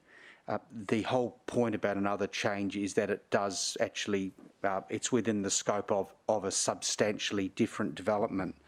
We've actually quizzed state government on this, and they believe there is no impediment at this stage. There's no case law that suggests that there's any limits. So in answer to your question, yes. I'd just like to point out also that we're not losing out anything here. Still subject to the assessment timeframes, information requests, public notification, assessment benchmark assessment. We're not compromised by this being another change as opposed to a new application. And what about lodgement fees? Is there any difference between a new application compared to an other change of this magnitude? Through the chair, no. We have the ability to, for the applicant to incur the same fee as if this was a new application. Okay, thanks. All right. Okay, so the proposed change seeks approval for a multiple dwelling land use only. It's in the form of a 43.5 metre and 14-storey building height. Consists of 76 units and 187 bedrooms. While the height has increased, the tower setback to Gold Coast Highway has increased and it sits around 26 metres. It may be difficult to interpret from these renders. However, the tower includes deep recesses in each side of the facade to reduce the massing of the bulk. And additionally, the applicant has designed it with high quality materials, including fluted concrete, sandstone tiles, and planter boxes above ground as well. The facade of the building contains scalloped edges and slim cantilevered balconies and glazed balustrades to also help reduce the massing and provide a lightweight element to the built form. Again, it might be a bit difficult to interpret from those renders. As I mentioned beforehand, the development has deep recesses in the side, which is that bottom right-hand image there.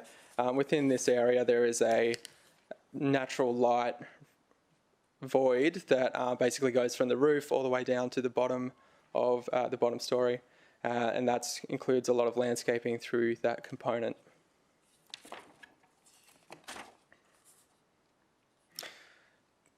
Towards Gold Coast Highway, the development has a low set entry with a porte cochere and a notable amount of landscaping. The development proposes a left-in, left-out driveway arrangement, and the entry to the basement is sort of off to the south of the site there. Fronting the beach, the lower level of the units include private open space and garden areas within raised planter boxes. Officers have also conditioned diurnal rehabilitation for this application as well. No? Happy? Not happy? I'd hate to see some artwork popping up in those dunes, putting them at risk. Keep going. Okay, so the key alterations between the development approval and the proposal are sort of shown in this image. So essentially there's an increase in building height from 31 to 43.5 metres. There is a reduction in site cover from 54.4 to 40% relating to the tower. There's an increase in density from 1 bedroom per 22.4 to 17.2 square metres. There is an increase in car parking from 52 to 167 spaces. And yeah, additionally, the land use change from residential care to multiple dwellings. So this development is seeking the full 50% uplift test in building height from 29 metres to 43.5 as specified within the strategic framework. The locality of this site was a major consideration in assessing that building height. The site is within close proximity to 19th Avenue and Gold Coast Highway, which both act as main thoroughfares. This location has evolved as a focal point for the locality in terms of intensity of development, ability of services, and transport accessibility.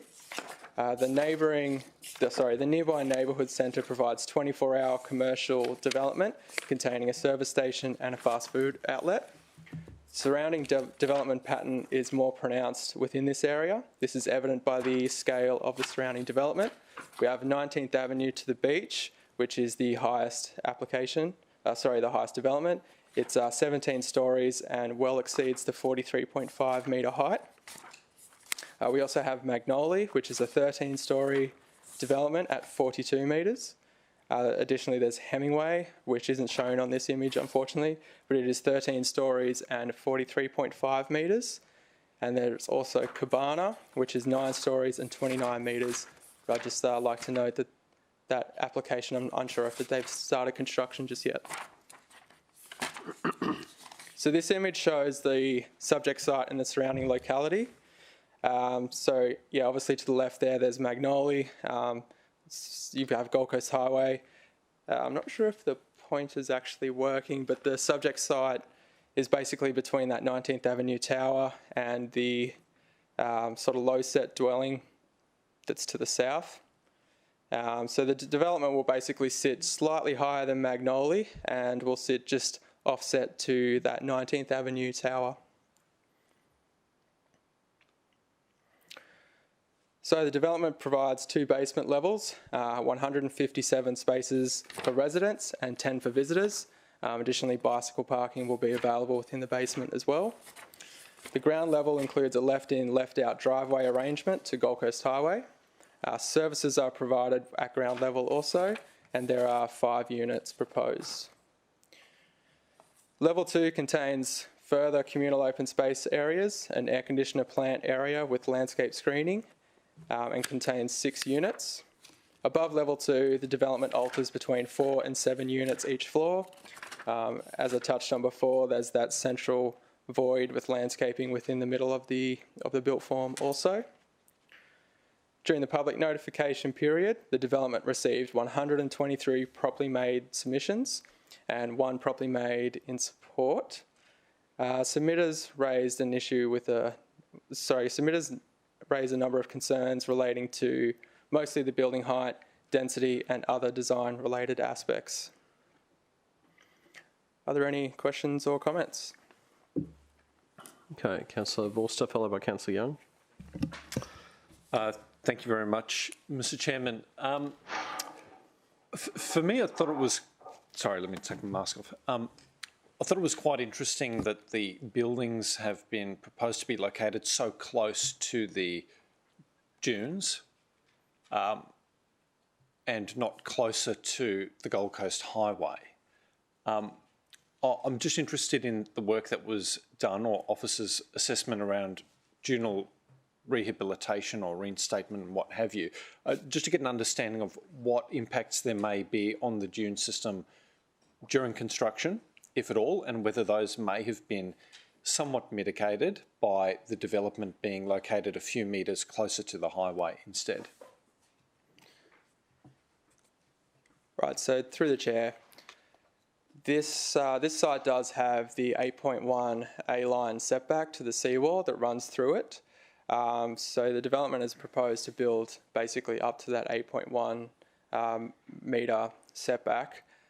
There are some works that are proposed sort of on top of that, but it's all sort of temporary structures that can be removed.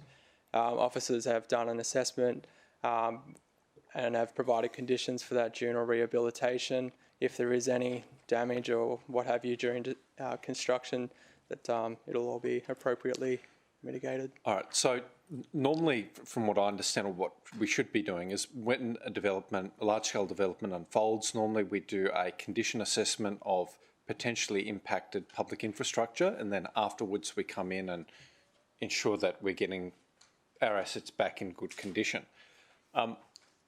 As far as that dune piece is concerned, are we relying on the applicant to carry out or engage some professional assessor or suitably qualified professional to provide that advice, or will our city officers be establishing a baseline of that dunal system and then working with the developer to ensure that it is fully restored to maturity rather than just to early establishment? Yeah. Through you, Mr. Chair, look, there's condition 13 which specifically answers your questions and concerns. It requires a management plan to come in for the very purpose of rehabilitation, and B of the condition says it must be prepared by a suitably qualified professional, and lists a whole lot of requirements and parameters around that.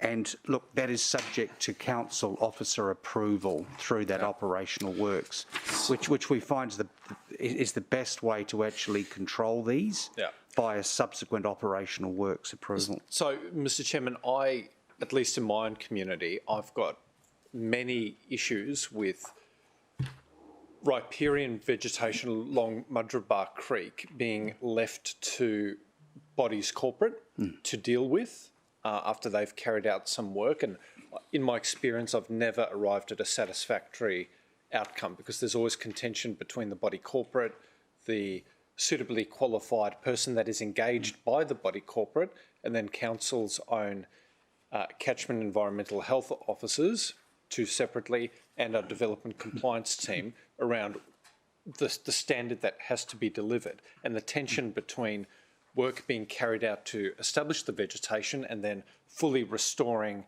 the environmental value of what existed before. I'd really like to see if you could take this on notice through you, Mr. Chairman, to the Director, whether we can remove that ambiguity entirely and leave it to city officers to determine what the baseline standard should be, and ensure that there's an obligation on the developer and the body corporate to see that restoration work carried out to full maturity before that obligation's extinguished, not merely planting the dunes, because I do know they do take time, a significant amount of time to become established. Mr. Chairman, I also had a question about the Ocean Way, and I'm not quite sure whether city officers or the divisional councillors best placed to answer this, but my understanding is that there is some plan, I think maybe even by the state government, to deliver a section of the Ocean Way along the stretch of Palm Beach. Is that correct? Councillor McDonald, perhaps if we've got you, sounds like you might be on. Yes, Mr. Chair. I'm getting feedback. All positive, I hope.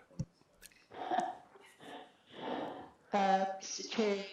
Do you want to, Councillor McDonald, maybe just try removing your mask if you're in a position where you're safely able to do so, distant from other people. I think it's your headpiece interacting with the mask on your, yeah. Mr. Chair, the state government apparently is looking at an ocean way down the beachfront. So, thanks for that clarification, Councillor McDonald, and through you, Mr. Chairman, to the Director or our officers. It's interesting to me that when assessing this application, the state's a referral agency. They've provided some commentary around a resumption there on the the western frontage of the site, but there doesn't seem to be much contemplated in the approval or report for a future Ocean Way. And that's interesting to me because we've seen some slides with some renders of almost like a cascading vegetated garden down to the beachfront, but that's likely not going to be the actual outcome.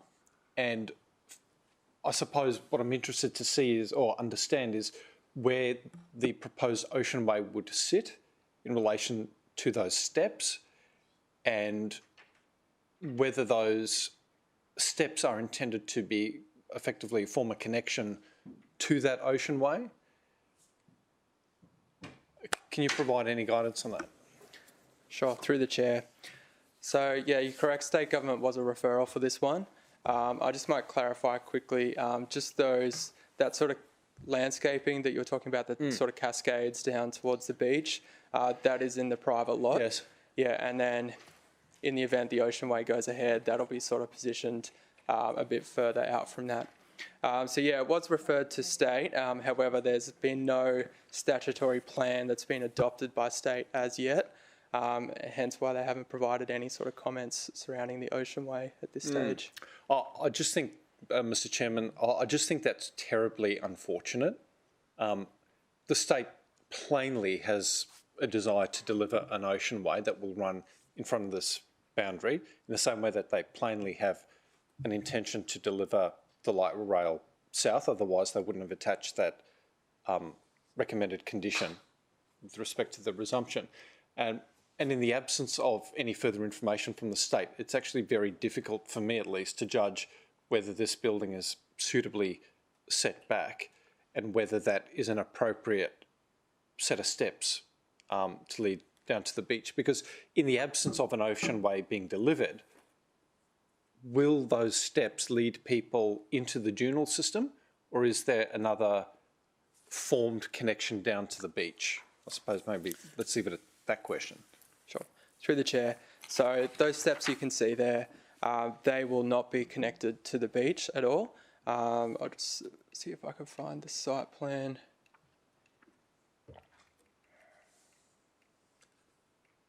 Oh, yep, that's it. So it might be a little hard to see, but those steps basically go down to a pathway that's still within the private lot and sort of directs it towards the south, where there is a single entry point there next to the surf club. Okay, thanks for that.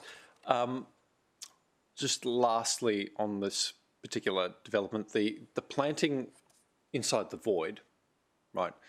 Are we comfortable that those plantings are going to be sustainable?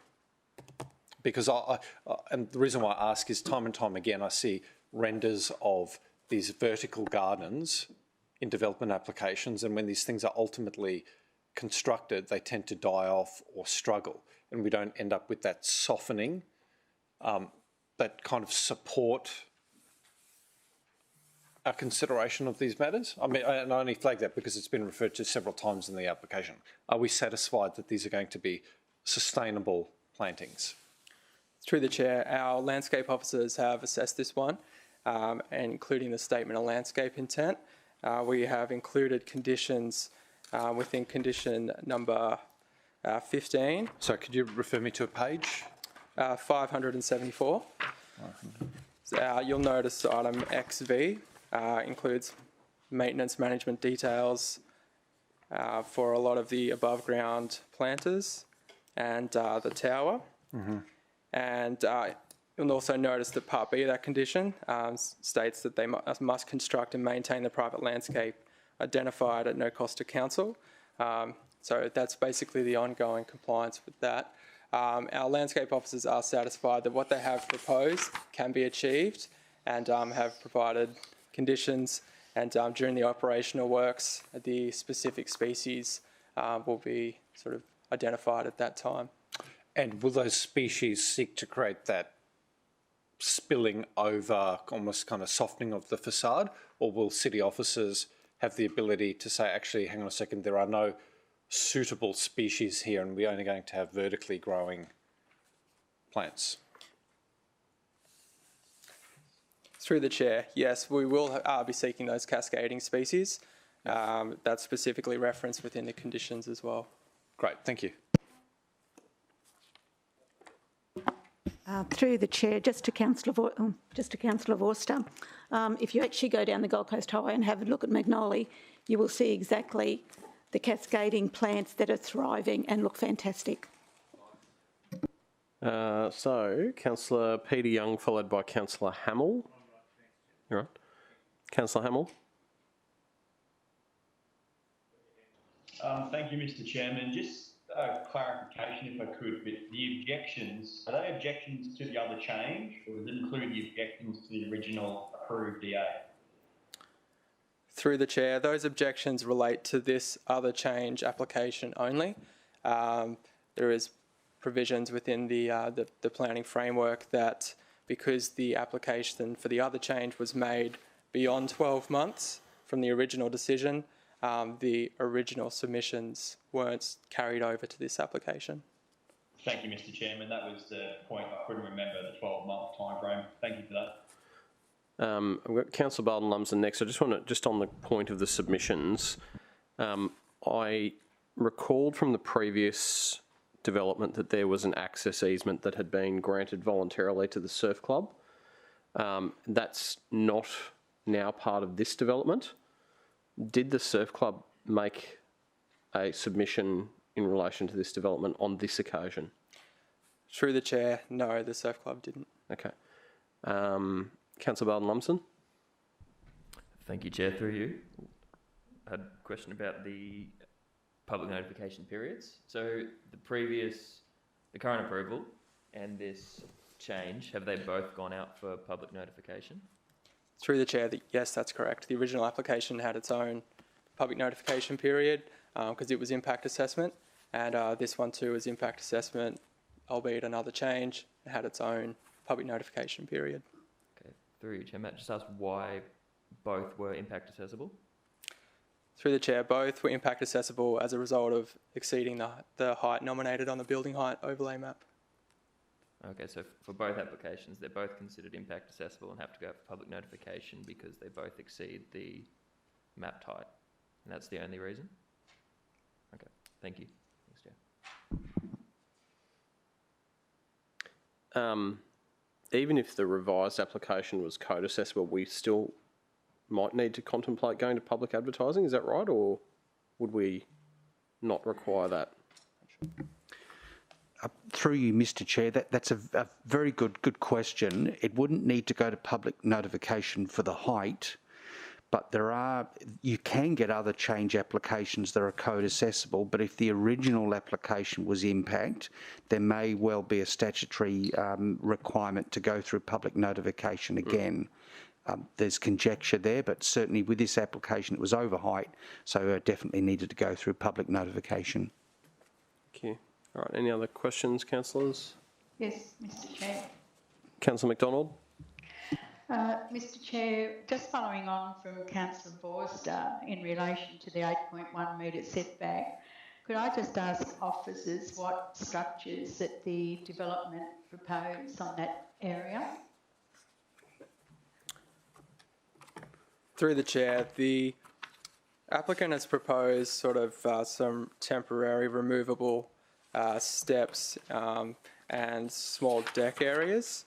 Officers have included conditions that these are basically removable and that in the event they're damaged or whatever during a access needed to be to that seawall, that council isn't liable for that expense. Thanks, Mr Chair. The other issue, I've got a couple of issues actually. Subject to satisfying design criteria for this particular development. One was about the impact on useful amenity expansions of nearby residents. Do you have a visual of above development, how that's situated in relation to the 19th apartments? So, Councillor McDonald, that was a really difficult question for us to hear. Mr Chair, could you just repeat that last portion which contained the actual question? The actual question. So there was a preamble that related to the design criteria to achieve the 50% uplift, and then it followed with a question. What? Just repeat the question for us. I just want to see a visual, if it was from the air, right, in comparison to 19th Avenue apartments next. When you say from the air, do you mean from the air if you were flying along the coastline air, or? You're looking down and you can see where the positioning of the 19th Avenue apartments are to the positioning of this proposed development. So I don't think we have a render that has this new application in the skyline. Page 605, Mr Chair, is probably the best that we have. The new application is approximately, did you say 605? Yeah. The new application is approximately the same height as the Magnoli. So that view that's looking sort of from the south.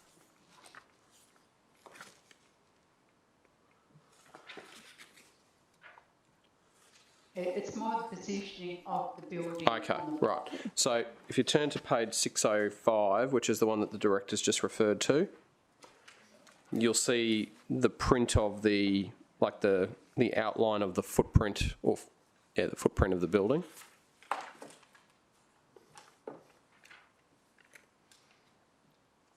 Is that what you mean? Just hold on.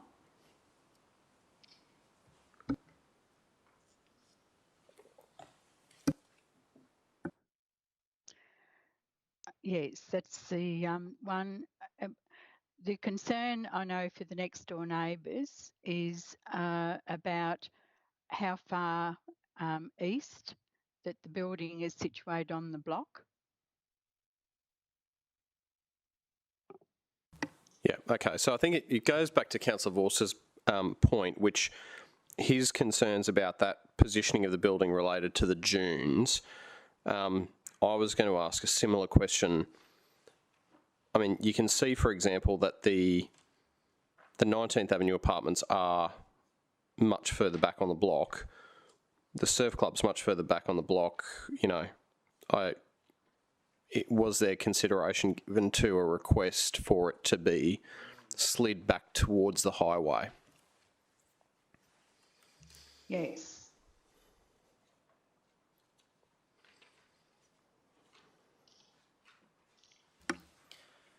Through the chair, look, we did receive a number of submissions from 19th Avenue that sort of raised that as a concern. But in any case, in terms of assessment against the acceptable outcomes of the zone code, the development actually exceeded all of the minimum setback distances and met all of the AO in terms of a rear setback by virtue of basically having that 8.1 setback through the rear of the site. So I guess, like, it probably technically complies, but the footprint of the building, which in the tower form is only at 40% site cover, which is fantastic. But is there anything wrong with us, for example, given the skyline, asking them to slide it back on the block? I mean, it probably technically gets to the 8.1 metres, but was there any feedback on... For your benefit, page 507 shows the previously approved and the current. Yeah, which, and so don't get me wrong, I'm very welcoming of the new site cover, because it's clearly illustrated on page 507 as a much better outcome. But that also likewise gives us an opportunity for that tower form to be sitting wherever we felt was most appropriate on the block. So I don't know, maybe the City Architect's office had a view on it. I don't know whether no one thought about it or no one thinks it was a consideration that was worth pursuing, but... Through you, Mr Chair, this is the application footprint and this is what we've assessed.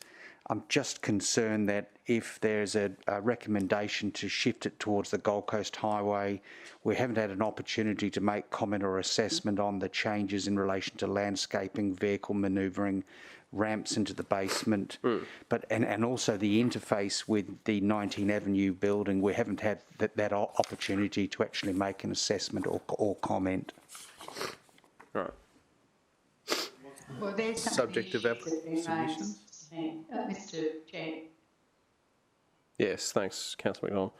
Can I just ask if the officers could just turn their minds and perhaps get some input from the Office of City Architect between now and full council as to whether or not there would be a more optimal siting of the tower form on the block? And Mr Chairman, would you consider, as Chair, perhaps asking TNI to provide some advice or perhaps early drawings of how an ocean way could sit in relation to that eastern frontage as well? I just think we get a fuller picture of the appropriateness of that tower location if we can have regard to both the ocean way as well as the Gold Coast Highway. So where does the ocean way, if constructed, sit relative to that landscaping? Would we expect that it sits outside the site? Through the chair, like I said, state does not have any statutory plans at the moment, but I would assume that it would be outside the site. Mr Chair, we can get some comment on that before full council as well, see if they've got some draft. And Mr Chairman, I think that's reasonable because the Gold Coast Highway sits outside the site itself. You know. All right. Lily, did you want to make a contribution? I didn't realise we had an architect here. I thought I was the only one.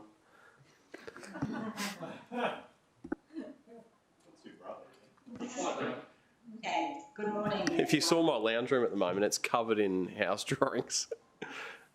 Yeah, sorry, far away. Through the chair, can you all hear me? Yes, we can. Terrific.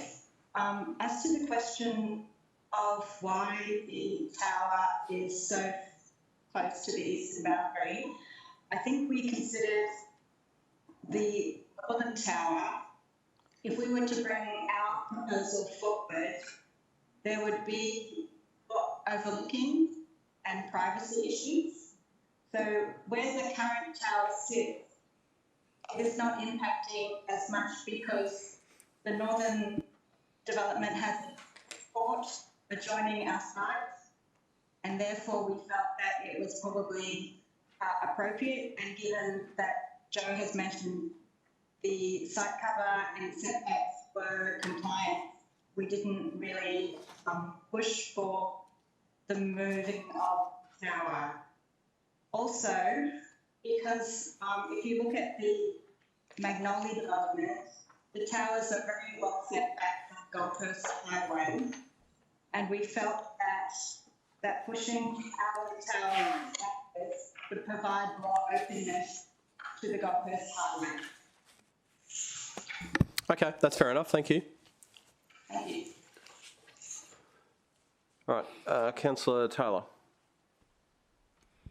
Thank you, and I just might give a bit of clarification in relation to the Ocean Way that's been designed along the surface section. That has been designed roughly 3 metres from any property boundary. So if a history of what we've done there, it's also outside the property boundary and approximately around 3 metres. Thank you. Correct, and some of it is, some of it may be inside the A line or outside, but it's all based on where the property line lies. All right, any other questions, councillors? Yes, Mr. Chair, I have another one. Yes. Mr. Chair, I just feel that the building, to me, it looks like a bulky block, and it certainly exceeds the scale of the buildings in the area, and I just like something that city architect please would review. So, Lily, I'm not sure if you're still there and heard the question, but effectively the question was relating to the perceived bulkiness of the building from Councillor McDonald. Thank you, through the chair. The tower does have a very large floor plate, and if you look at the floor plan, it does have a very large atrium, which has landscape. It has opportunity for natural ventilation. It's a very subtropical building, and therefore it felt that a large part of that atrium contributed to that site cover. The other thing about the building, as Joe mentioned, it does have these very large recesses in the northern facades, and also the eastern and west facades have a very distinct scalloping and deep recesses. So with that in mind, and with the materials that they're using, we felt that the facade and the architectural language had a very sophisticated and visually appealing outcome. Thank you. There's also very good integrated landscaping within the facade building, very similar to Magnolia. Okay, thank you. Mr. Chair, I really didn't hear much of that presentation at all. I might just get Lily to drop you an email separately just with a few of those key bullet points. So I think we probably were able to hear it quite well in the room, but we might just get that sent through separately for you, Councillor McDonald. Thanks, Mr. Chair. It's just disappointing, I suppose, that with these 50% uplifts, that we're really not, to me, we're not getting good outcomes with these. I know when these were discussed a long time ago, they had to be exceptional developments, and I really don't think this is an exceptional development. All right, well, I'll take that as a comment, Councillor McDonald. Are there any other questions? All right, anyone like to move that officer's recommendation, moved by Councillor Vorster, seconded by Councillor Gates. Councillor Vorster, do you want to speak to it? Thank you very much, Mr Chairman. Plainly, this development application has attracted a significant amount of community interest and a sizable number of objections from the community. I think what, for me, is most persuasive in the report and also in discussion is that we're dealing with a development that significantly reduces the amount of site coverage, which was originally approved for this site. And although it brings the tower portion of the development much closer to the dunes than I would personally like, I must concede the point that it does create some variation along the Gold Coast Highway. And if I can make this comment, there's nothing more uncomfortable for me than driving down the Gold Coast Highway through Mermaid Beach and seeing so many developments of a similar height and a similar form sit so uniformly on the highway. I think that creates a hallway type effect, which can often hide the or obscure the coastal setting in which these developments are placed. And I suppose in a nice and welcoming way, by having a taller but more slender building set further back from the Gold Coast Highway, we can potentially improve the appeal of Palm Beach through this particular corridor as development continues to unfold.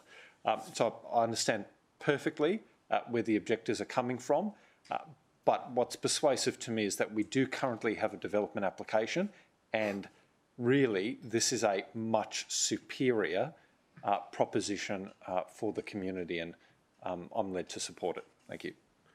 Right. Anyone else want to speak for or against? Councillor Gates? Thanks, Chairman. I just wanted to say that I too had a little concern about the location of the building, and I did note, however, that on page 509 of the report, the Office of Architecture and Heritage suggested that the interface between the adjoining properties is well managed, and they're more qualified than me in that regard, so I accept that.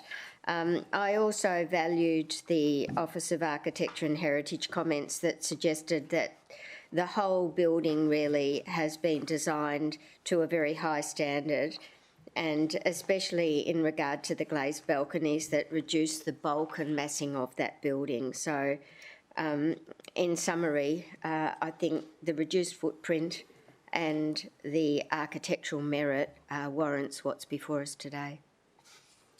Thank you. Anyone else want to speak for or against?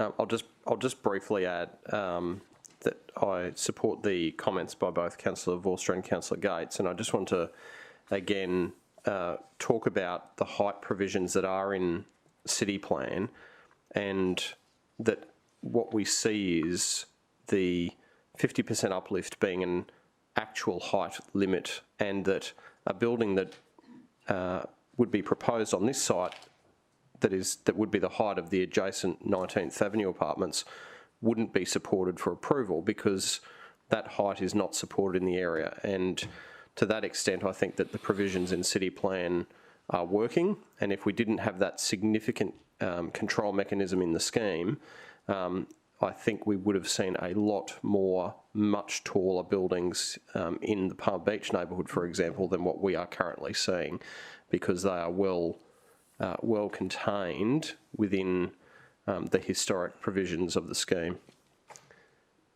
Anyone else want to speak for or against? Councillor Vorster, do you want to close? Yes. Debate closed. Take the vote. All in favour? Against? Carried. Councillor Hamill, did you want to express a view? Voting the affirmative panel. Thank you. Councillors, it's 11:18. We're just going to take a... How I voted. Oh, sorry, Councillor Gates voted in the affirmative. And Chairman, I'm going to do the teleconference, but could you text me if we get to item 9, and I'll come back if... item 9, yeah. Item 9, I'm out for 7 and 8 anyway. Right, okay. But if you text me, I'll come back if I can. All right, councillors, it's 11:18. We've just got a little technical computer issue that we need to deal with to facilitate the team's meetings continuing. So we'll use that as an opportunity to take a break. We'll say goodbye to Councillor Gates. She'll be dearly missed. But I know we'll serve the city well in whatever the forum is that she's about to attend. So, councillors, we'll take a break for 15 minutes and we'll come back at about 11:35. Hopefully that's enough time to... Stop by the Nice to be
7:36.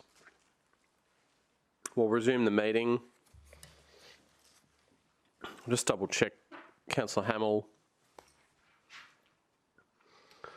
and Councillor McDonald. Still on board, Mr. Chairman.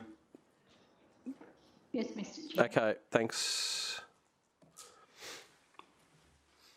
All right, we'll move to item 7.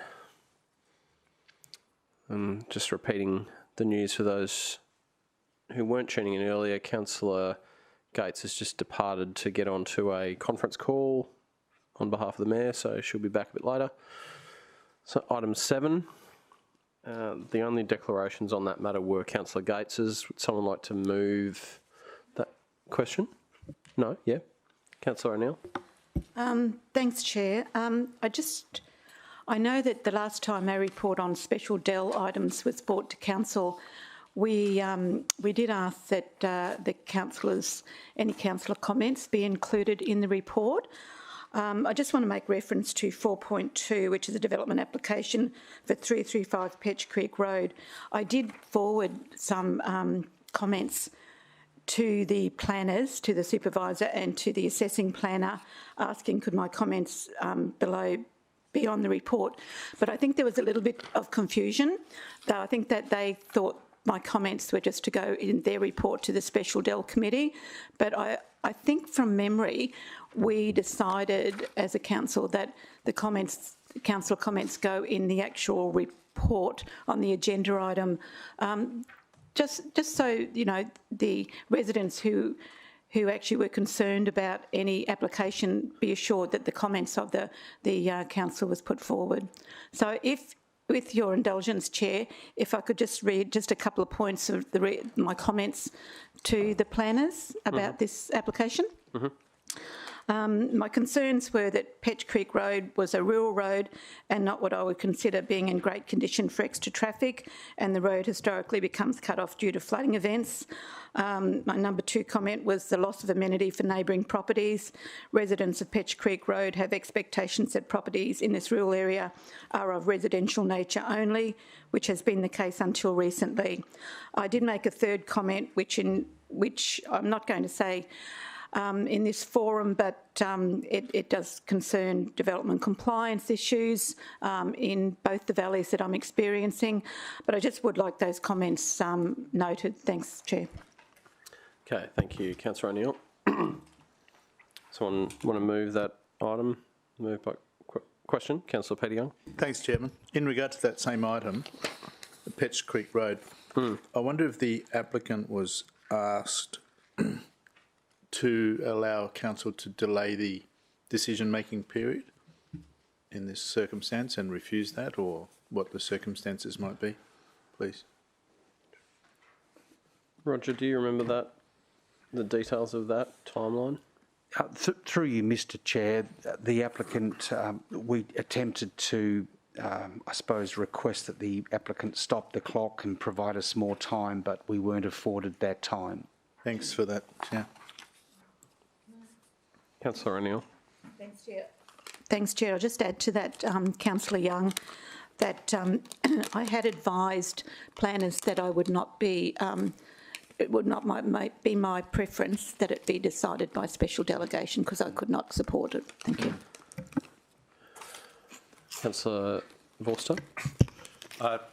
Thank you, Mr. Chairman. I'm happy to support this, but I did have a question. When the DA for the material change of use for the Disaster Management Centre was first canvassed, I think at TNI, it could have been budget, I did raise some concerns about the information that was made publicly available through the advertising process, right, and the approval process, and I requested that city officers seek some guidance from external agencies about whether we were exposed to any risk having made those plans publicly available. I haven't had any advice back on whether those inquiries were made and what the outcomes might have been. I'd be interested to know between now and full council, confidentially of course, whether those assurances that I sought were satisfied from a city officer perspective, because I wouldn't want us adopting a plan where there may be some questions hanging over the security of it. Thanks. Through you, Mr Chair. I'll have to take that on notice. I'm not actually aware of that correspondence being provided, so apologies if there was any oversight, but I'll certainly look into it. Okay. Any other questions? Yes, Mr Chair. Yes, Councillor McDonald. There's on item number 7 on page 632, number 3 and 4 are in relation to development applications for Park Bench. Just asking if officers did ask the applicants to have these put before full council. Through you, Mr Chair, yes, we did. There seems to be a pattern where applicants are fully aware of code applications and, I suppose, manipulating timeframes to suit so applications can't get on the committee, basically compelling officers to utilise the special delegation process. So, councillors, just picking up on a bit of a consistent theme through a few of these applications, I did raise at a recent community meeting some concerns about the state-imposed provisions in the Planning Act that puts an enormous amount of pressure on our officers in terms of the timelines for decisions to be made that were incorporated in the Planning Act. And in addition to that, things around there not being an obligation, for example, on applicants to even respond to a request for information, all of which I think could probably be improved in the decision-making process in order to meet community expectations in relation to the rigour that's applied, and the officers do their best to get to the decision-making point as quickly as possible to abide by the timelines. But unfortunately, with some of these, the applicants really are in the driving seat in terms of the timelines and force our hand into these delegated decisions whereby we might otherwise have preferred that they got a public airing in order to attend to some of the matters raised by the community in the council setting. So,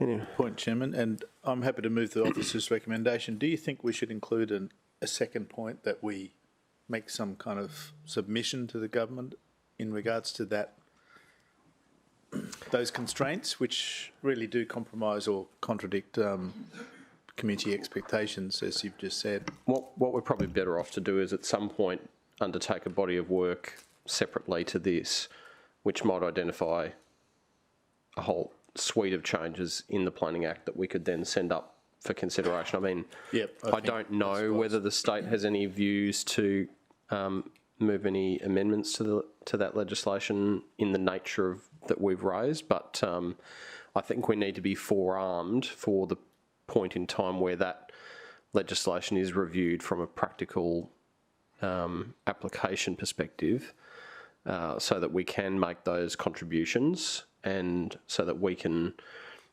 stop wearing the wrath of the community for what is perceived to be some kind of alternative method of getting these things approved, when really all we're trying to do is make sure that we've got our best decision made lawfully and on the board, or we're at the risk of a very standardised suite of conditions being compelled on us, which usually don't meet with the overall objectives of what we're trying to achieve, even if we are giving an approval. So maybe not here, but something we can think about, perhaps, Alicia, for down the track. Yep, agreed.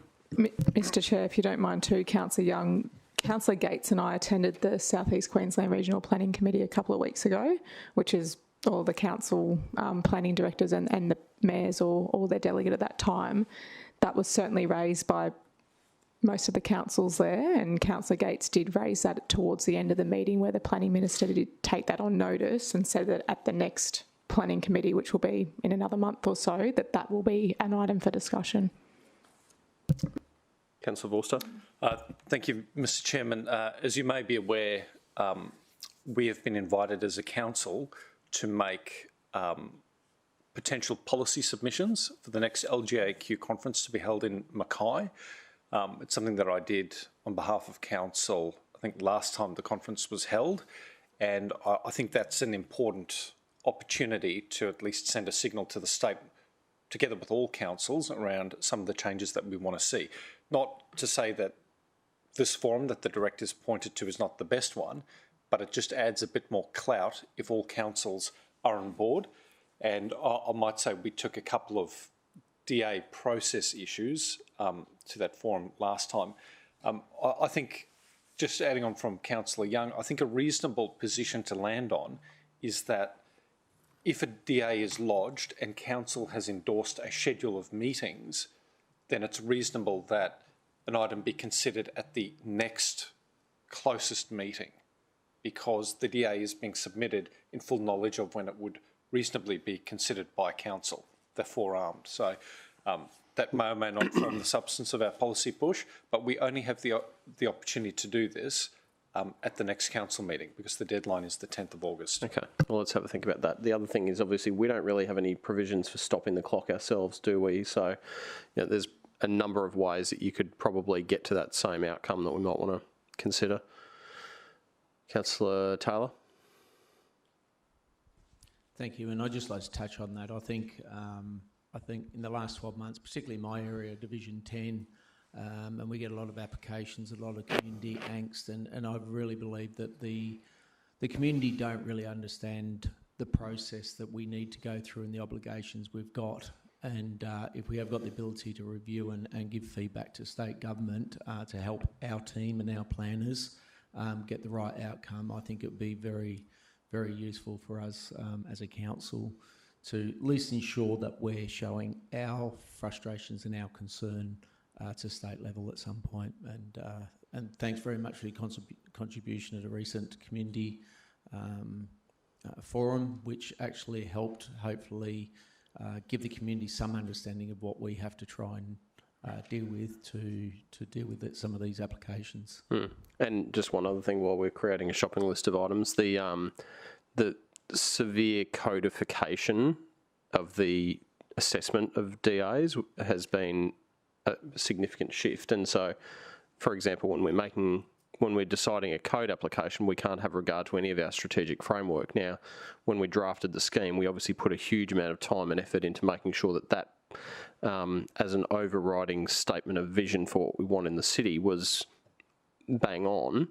But unfortunately, in many of these code circumstances, we just have 75 pages of great vision and drafting that can't be taken into account. So, all right, someone like to second that? So, Councillor Vorster. Councillor Young, anything else? I'll just make it very apparent to anyone observing that we are simply noting the contents of a report that tells us that during a recess period, several applications were decided, and our support of this motion doesn't necessarily recognise that we support the applications per se, although, of course, with the Disaster and Emergency Management Centre, I expect there's full support. Thanks, Chairman. Thank you. Take the vote. All in favour? Against? Carried. Item 8.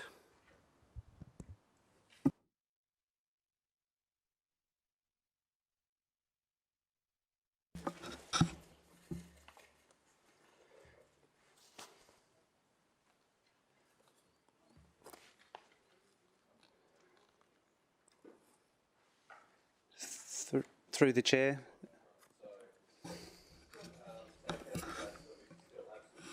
Councillor Gates is obviously still absent from the room, and Councillor Owen Jones, having made a declaration, has also now left the room. Gavin? Yep.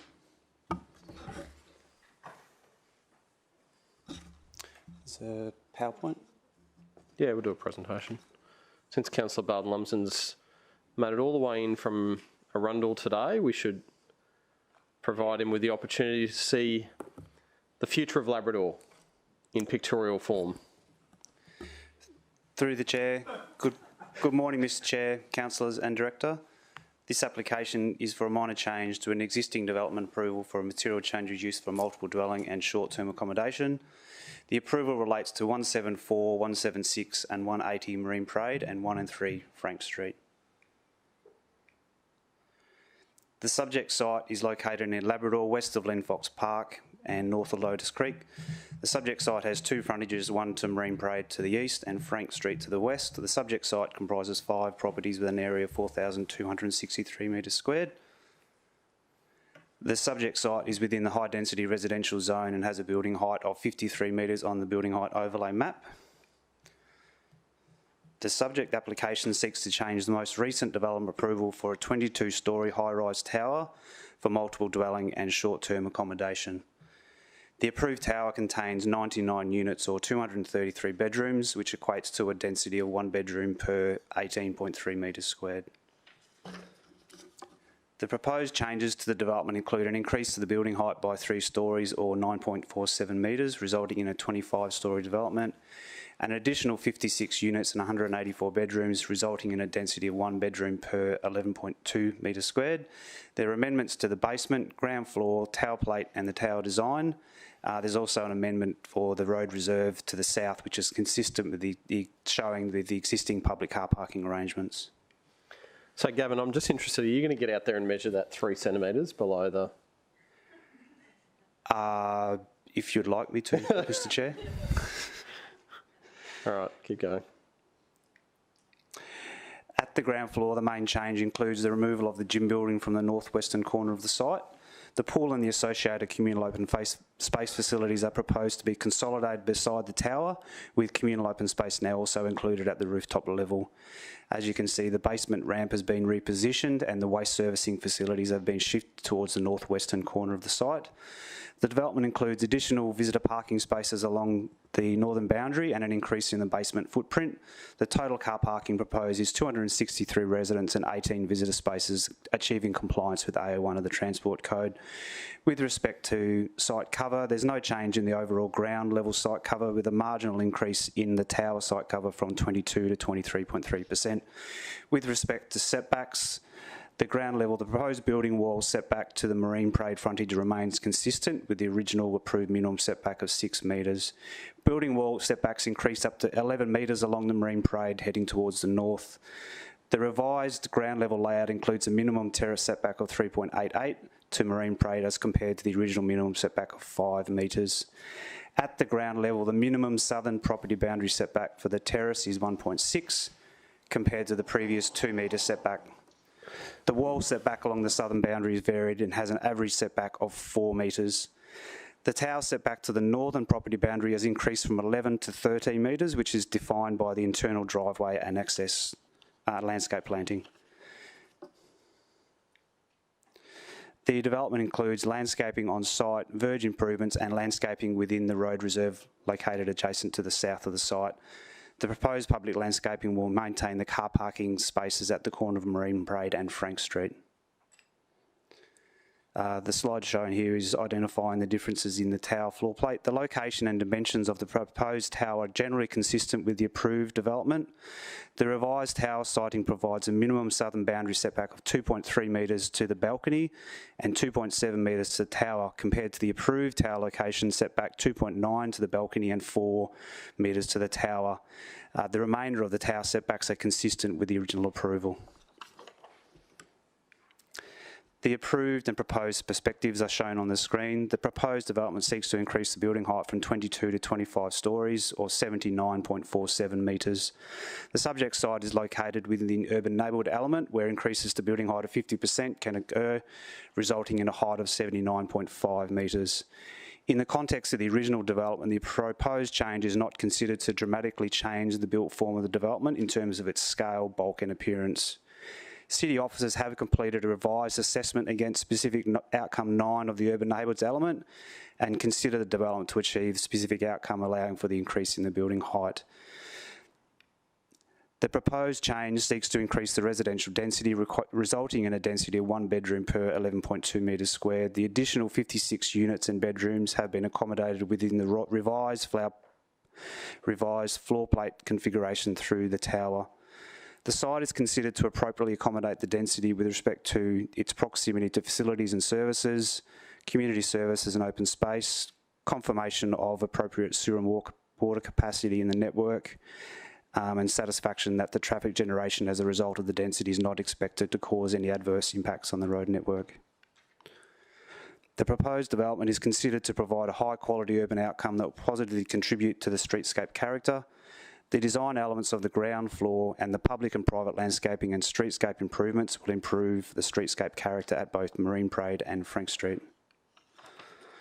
The proposed changes to the development are considered to be minor in nature and do not result in substantially different development to the approval. Officers recommend the application be approved subject to conditions. Are there any questions?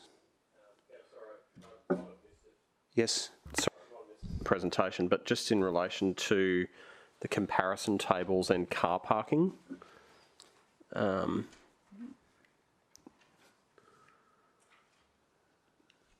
Through you, Mr Chair, as approved, there was 177 resident and 12 visitor parking spaces. As proposed, there's 263 resident and 18 visitor spaces. The total increase represents 86 resident spaces and 6 visitor spaces for the new proposal, which, as identified, meets the AO of the code, which actually requires, I'll go back to, I think it's actually 213 resident spaces to be compliant with the AO1 of the Transport Code. Okay, so in the previous approval we had 233 bedrooms and 177 resident parks, and then now we've got 407 and 263. Through the Chair, that's correct. Okay, thank you. All right, questions, councillors? Councillor Young. Thanks, Chairman.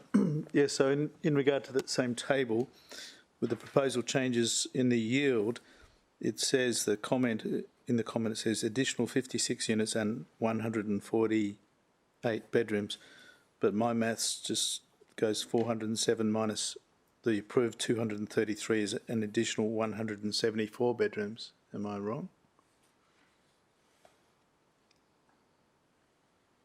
Through you, Mr Chair, I'd have to do the maths.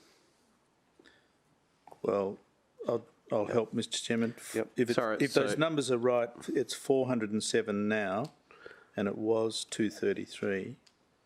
The difference is 174, not 148, and for that there's an additional 86 resident spaces, so it's one space for 2 bedrooms, effectively, with the addition.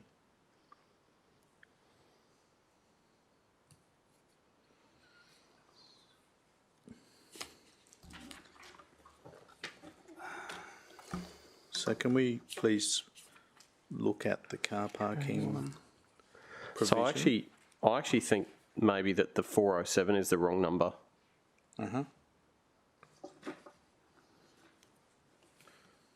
Is there some other reference, Chair?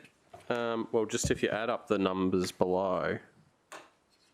The 86 by 2 and so yeah, that only comes to 381 on my maths.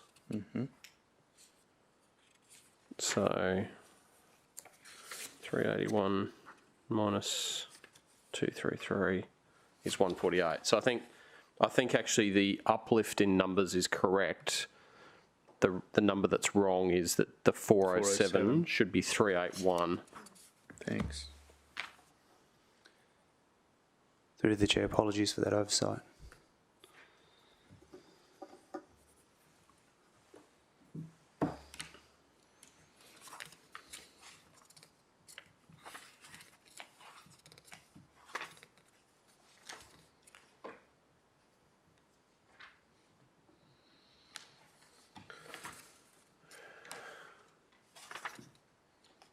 Did you have another question on that, Councillor Young, or was that just to clarify those numbers? No, I'll leave it at that at the moment. Thanks, Chairman. Councillor Bowden-Lumsden. Thank you, Chair. Through you. Had a question, first of all, of why this was considered a minor change rather than a new application. What criteria goes into that? Sure. Through the Chair, through you, Mr Chair. I think it's page 761 of the item, gives you an outline of the criteria relevant to considering minor change applications. We have a definition of minor change under Schedule 2 of the Planning Act. We also have a schedule in the development assessment rules for the criteria for substantially different development, and then we apply an assessment against the relevant provisions of Section 81 of the Planning Act. And those, I guess, are the relevant provisions by which we've assessed the changes and are satisfied the development doesn't give rise to substantially different development. Thank you, Chair. And if I may follow on from that, yep. Just curious, so is any of the criteria to do with the proposed density? So there's been an increase in 3 stories and about 9.5 metres, but there's almost double the number of bedrooms now on the site. It's gone from 230 to around 400. Through you, Mr. So I think just for your, if you want to make an adjustment on that table, the number's now 381. I still consider that around 400. But oh yeah, no, I'm just, but where it says 407, the number I think we've established is now 381. Okay, if we're certain that's the number then, but that's still a very significant increase, even though the built form of the building may not have changed very much. The change in the density on the site is very significant, going from 233 bedrooms to 381 bedrooms. Is that considered in the minor change application process? Through you, Mr. Chair, there are a number of criteria for considering whether something would give rise to substantially different development. One of those would be an increase in the severity of known impacts. There are others which are changing the way the development was intended to operate. With respect to the density, we've looked at the relative density change between the approved and the proposed, having regard to the overall massing and appearance of the siting of the tower on the land, the appropriateness of the site with respect to community and recreational infrastructure nearby. The water and sewer network analysis reveals that the density can be managed on the site, and we've had transport assessment give regard to the appropriateness of the development needs being met on the site and any potential impacts with regards to the functioning of the intersections and the road network. And that assessment has led to the conclusion that upon the introduction of this additional density, the site can still maintain a functional development. Councillor Lumsden. Thank you, Chair. So on that, so you've made assessments on the density and the impacts it has on infrastructure and that kind of things. Is one of those criteria the accessibility and amenity of our public foreshores and public parks? The availability of infrastructure would be having regard, the public open space would be the availability of communal open space on the site and nearby recreational and community infrastructure that's available in the location, including the Broadwater and I guess the Broadwater parklands nearby and the ocean beaches also. Okay, and through you, Chair, so the officers have considered that the proposed change to the current approval wouldn't have any impacts on our council public open spaces. With respect to the capacity for those areas to manage those? One of my big concerns is to do with on-street parking, and I believe this will have a pretty significant impact into our recreational spaces for residents. Through you, Mr. Chair, the subject development has a requirement to meet the car parking requirements of the Transport Code, and from what I can establish, the amount of resident and visitor parking spaces is compliant for the expected demand for the development. Okay. I can continue on. Yeah. Got other questions on the parking through you, Chair, but I'll carry on with the others first. The previous approval that it's seeking a change from, that was impact accessible and that would have gone out for public notification? Through you, Mr. Chair, it was impact accessible by virtue of seeking a 50% uplift to 70 metres, so yes, it was impact accessible. And has this change application, was it required to go out for public notification as well? As outlined again on 761 with respect to the substantially different development test and the minor change test, where the original application was impact accessible, there were no changes that actually changed the level of assessment beyond impact assessable, so the officer was contained the assessment in that way. Through you, Mr Chair, the development would not give rise to impact assessable development by virtue of the change. Okay. Through you, Chair, to the... So as in, when you say that, you mean that the impacts that were established to have been of concern in the first round of public advertising are the same impacts that apply now? Through you, Mr Chair, that's correct. So the submitters who made their first round of submissions when it was originally done, those same issues were considered? Through you, Mr Chair, that's correct. Also in the context of the approval and the overall height of the development, the additional 3 stories and 9 metres was considered minor in the context of that approval. Thank you, Chair. Just through you, Chair, on that specific point, how does this vary to item 6, which we were told in both instances was impact accessible because it exceeded the mapped height for that area? I'm just curious as to how this change application is different to item 6's change application. Through you, Mr Chair, if I'm correct, is that the item 6 was for an other change application? Yeah, that's correct. I think, has Roger gone? Yep. In the circumstances, the legislation identifies that the other change is considered to be the same development as if it were being lodged again. In most cases where that occurs, where the original application was impact assessable, through Mr Chair, is correct. If we were to receive an application incorporating a code assessable land use, by virtue of the original level of assessment, we would also be triggering impact assessable again for the other change by virtue of the provisions in the Act. Thank you, Chair, and again through you. So the site's got a number of approvals. I know the one they're seeking a change from is the 22-storey approval. There's a 16-storey approval as well as a 36-storey approval. If this change application is approved, does that become a 4th approval on the site, or does it void any of the existing approvals? Through you, Mr Chair, each application has its own period by which it needs to be commenced or would otherwise lapse.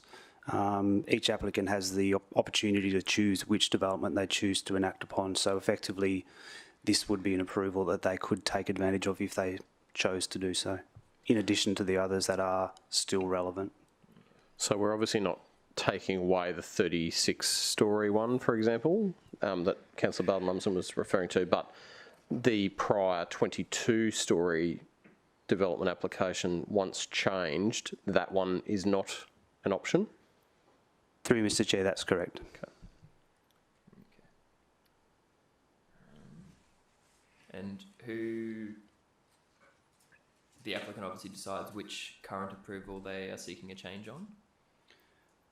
Through you, Mr Chair, that's correct. Was there any input from the city into which one was preferable or favourable to the applicant? I don't think so, through you, Mr Chair. I think it'd be a hard ask for them to get the 36-storey application to be supported by way of a minor or other change, because that wouldn't be supported under the current height provisions. So I think that would have been almost ruled out pretty quickly. So Chair, through you, the applicant could have applied for much the same building, a 25-storey outcome from any of the existing approvals? Through you, Mr Chair, yes, they could have chosen to make a minor change application to actually reduce the height of the 36-storey development approval in effect and seek to reduce that down to the height they are seeking as part of this minor change. That's correct. And apologies, Chair, maybe don't have the information on hand, but do we know how many submissions were made for the 22-storey approval that they're seeking a change on? Through the Chair, there was one properly made submission for the original and one not properly made submission. And then no correspondence was received on this application. Okay. Still going? Let someone else have a turn, Chair. I might come You back. sure? You're on quite the roll. Can I just ask, in relation to page 691, there was some landscaping that had been proposed to take out those 4 car parks on the corner. So under this revised plan, they're not going to do that, so there'll be an additional 4? Sorry, through you, Mr. Chair, the area that's shown on the, I guess, the right-hand picture showing the hard stand and the vehicle spaces is actually existing road reserve with public car parking available. Yes. The earlier proposals, as I understand, had actually sought to undertake further landscape embellishments to remove that public car parking, subject to the consent of the state. Yeah. However, in this circumstance, they're choosing to retain those spaces and do landscaping embellishments around it as shown. So, Councillor Barton-Lumsden, there's obviously another 4 car parks going back in compared to the previous. And is that car parking theirs, or is that... No, it's page 691. It's public car parking at the moment, which had proposed to have been potentially removed, but it's now not going to be removed. That removal was just from the developer as way of embellishment. Yeah, making it, yeah. Let's just clarify that. Thanks, Chair.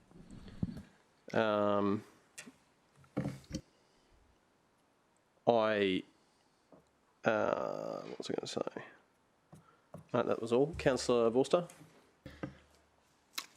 Thank you, Mr. Chairman. I just wanted to get a better understanding of the short-term accommodation use that's envisaged as part of this development application, because that's a new dimension, correct?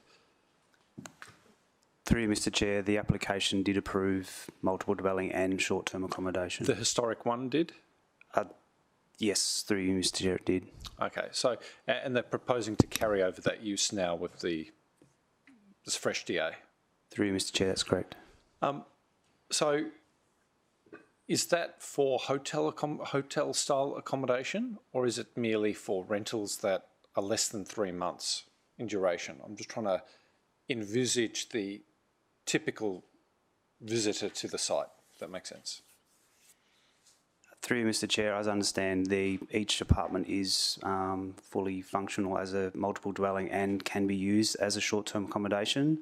So they don't constitute serviced apartments by way of, for instance, a hotel arrangement. So I guess you could undertake short-term accommodation within the definition under the city plan. Okay, so every single lot, right? So every single unit can be used as permanent accommodation as well as short-term accommodation under the approval. Is that... So I know you've just answered that question, but I just want to get it crystal clear in my head. Kathy? Through the chair, yes, that's correct. So it gives the owner, I guess, flexibility in the way that if they are to rent them out, how they rent it out. Okay, and it would allow the owner to potentially rent it out for a weekend, for example? Through the chair, yes. Okay, so is that a different use to establishing a hotel or a motel? Through you, Mr. Chair, insofar as a hotel would possibly be serviced apartments and have a different set of communal open space and functioning, yes. And if this were a hotel, would there be other things that we would be... So take the servicing out of the equation for a moment, because that can actually be bumped in. Would we be looking for different outcomes in the built form? Would we be assessing it, approaching our assessment differently? Through you, Mr. Chair, no, we wouldn't. It would be the parameters of the zone and the respective multiple dwelling use code that would give rise to the form. Yeah, sorry, and I get that, but I guess what I'm trying to... Let's be plain speaking. Yep. There was a development in Varsity Lakes where only a portion of the units were proposed to be set aside or potentially used for short-term accommodation, and the rest being made available for more long-term rent. This development, though, from what I can gather, has effectively got DA would support two concurrent uses, providing long-term accommodation for Gold Coasters, but also potentially providing very short-term accommodation in every suite. And I'm just intrigued by that because we could have a building that more or less functions as holiday letting or like holiday accommodation, or a tower of Airbnbs, for example, effectively a virtual hotel. And I'm not sure if I'm confident that if that's the pattern of usage for the building, that we have protected ourselves by thinking what additional impacts we might need to mitigate, impacts that would have been contemplated if we were assessing this as a hotel. So I understand that the code will dictate the built form, I get that, but does the hotel requirements match the short-term requirements in this case? Through you, Mr. Chair, sorry, which would it be the use requirements? I suppose. So yeah, sorry. It's the first time I've really thought about a development application in this way. I look at this building and I see it as residential accommodation, close to the Broadwater. It looks no different to many other buildings that we see and that council approves down our coastline. Looks no different. But I'm intrigued that every single one of these units can also function as short-term accommodation.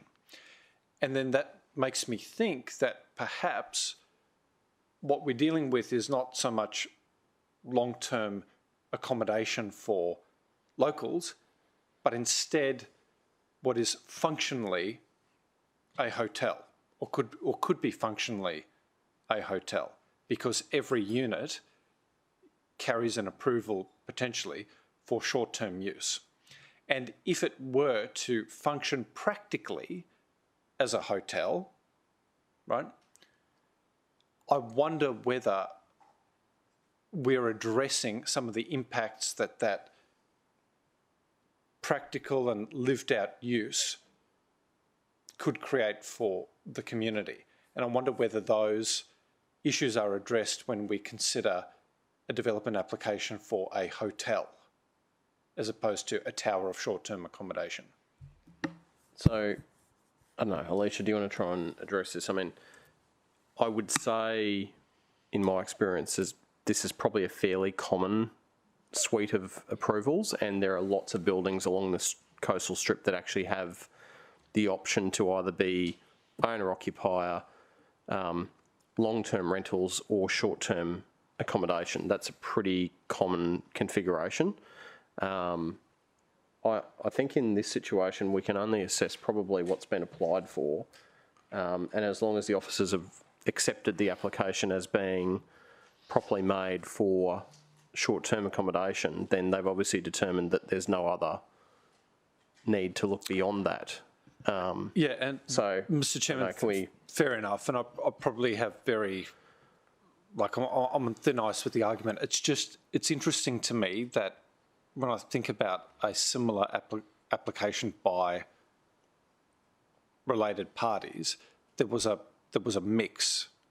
There was a division between the uses, and this use didn't apply to every single unit. And I just wonder then why they may be seeking to apply this very flexible and permissible land use for every single unit if there was not potentially an outcome where this functions as a hotel. I mean, they might not have thought about it because it was clearly given under the old approval, so they would have had to have taken away their rights by applying for it to be a different use. You know what I mean? Yeah. And so I don't think they would want to do that. Yeah, and I'm certainly not suggesting it's grounds for refusal, but I did wonder whether, just for my own edification, whether we might see every single one of these units lawfully used as an Airbnb on a weekend. Would that be permissible? So I'll go first, Gavin. You can step in if you want. Through you, Mr. Chair, Councillor Vorster, I think Gavin's right with what he said. There's no difference in the assessment, so we'd be assessing against the zone codes, and then particularly some uses across, or some different uses across the scheme might call up different provisions in the scheme, and we'd have to address it at that point. This particular mix of multiple dwelling and short-term dwellings or short-term accommodation is not uncommon, and I think it's probably like a car. Once you've noticed it, now you'll notice a lot of the multiple dwelling applications that we get through do have this mix of land uses, and it is, I'm assuming, not being an applicant, but I'm assuming they're doing that to give them the flexibility, as Jamie said, that they then can rent it out for a weekend and go from that. Airbnb and what's the other name of the other one? It stays, you know, that's a whole other ball game, but this does allow people to do that short-term use. Probably has less car parking required, so. Well, it's funny, so I'm interested in that comment about it being a whole nother ball game, because, you know, yeah, yeah, sure, but like we have a party house overlay, for example, which provides for Airbnb style accommodation only in certain parts of the city, right? So I suppose what I'm trying to understand is, how do we practically, what's the difference between someone setting up shop within that overlay and someone having a unit that's approved for short-term letting in Labrador? What is the difference? And if there is no difference, I kind of wonder about the overlay. So, well, the party house overlay doesn't relate to short-term accommodation. It relates to the use of the premises for party house uses. Okay. So you can have short-term Airbnb use isn't constrained just to the party house overlay. Right, okay. That's to prevent, it actually excludes the rest of the city from party houses and directs them to be in the very core of the party precinct of Surfers Paradise. Okay. Essentially. And that's about the activity on the site rather than the duration of the letting. Okay, that's a very useful distinction that helps me. And on the traffic front, my experience is that we have the most congestion during the weekend through there. So I just wondered whether then, when the transport bit was done, if there was majority short-term weekend-focused use, whether they looked at that potential traffic demand on the road network, or did they take an average based on effectively a long-term occupant demand? Does that make sense? Through you, Mr Chair. Councillor Forster, I don't know if Chris Levers is still in our Smart Room 1.4, but from what I've certainly seen over the years is that the short term does have whether it's in the scheme, it's a lesser impact because a lot of people are driving in, or they might have one car rather than a permanent dwelling where residents might have a few cars. Chris is just there. I don't know if Chris wants to add to that. Camera's trying to zoom in on you, Chris. Thanks, Alicia. Can you hear me okay? Yep. Yes, Chris. So the published data suggests that short-term accommodation has a lower traffic generation rate. And I would suggest that the traffic generation is different to the multiple dwelling permanent accommodation, in that the traffic generation tends to occur outside of those road network peak periods.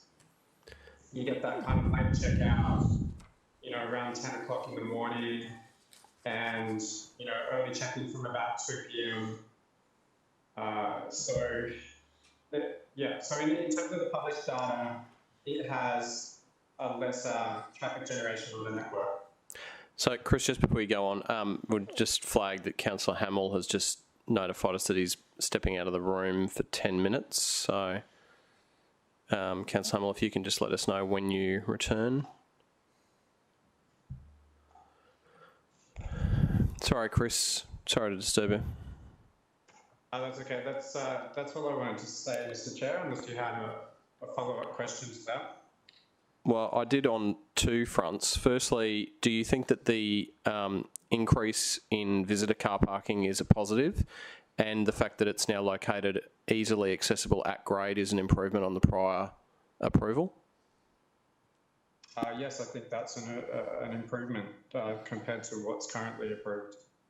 And then the second thing was, I noticed that this development, as with the previous one, doesn't have a vehicle crossover from Frank Street, which obviously the old KFC use does have a VXO.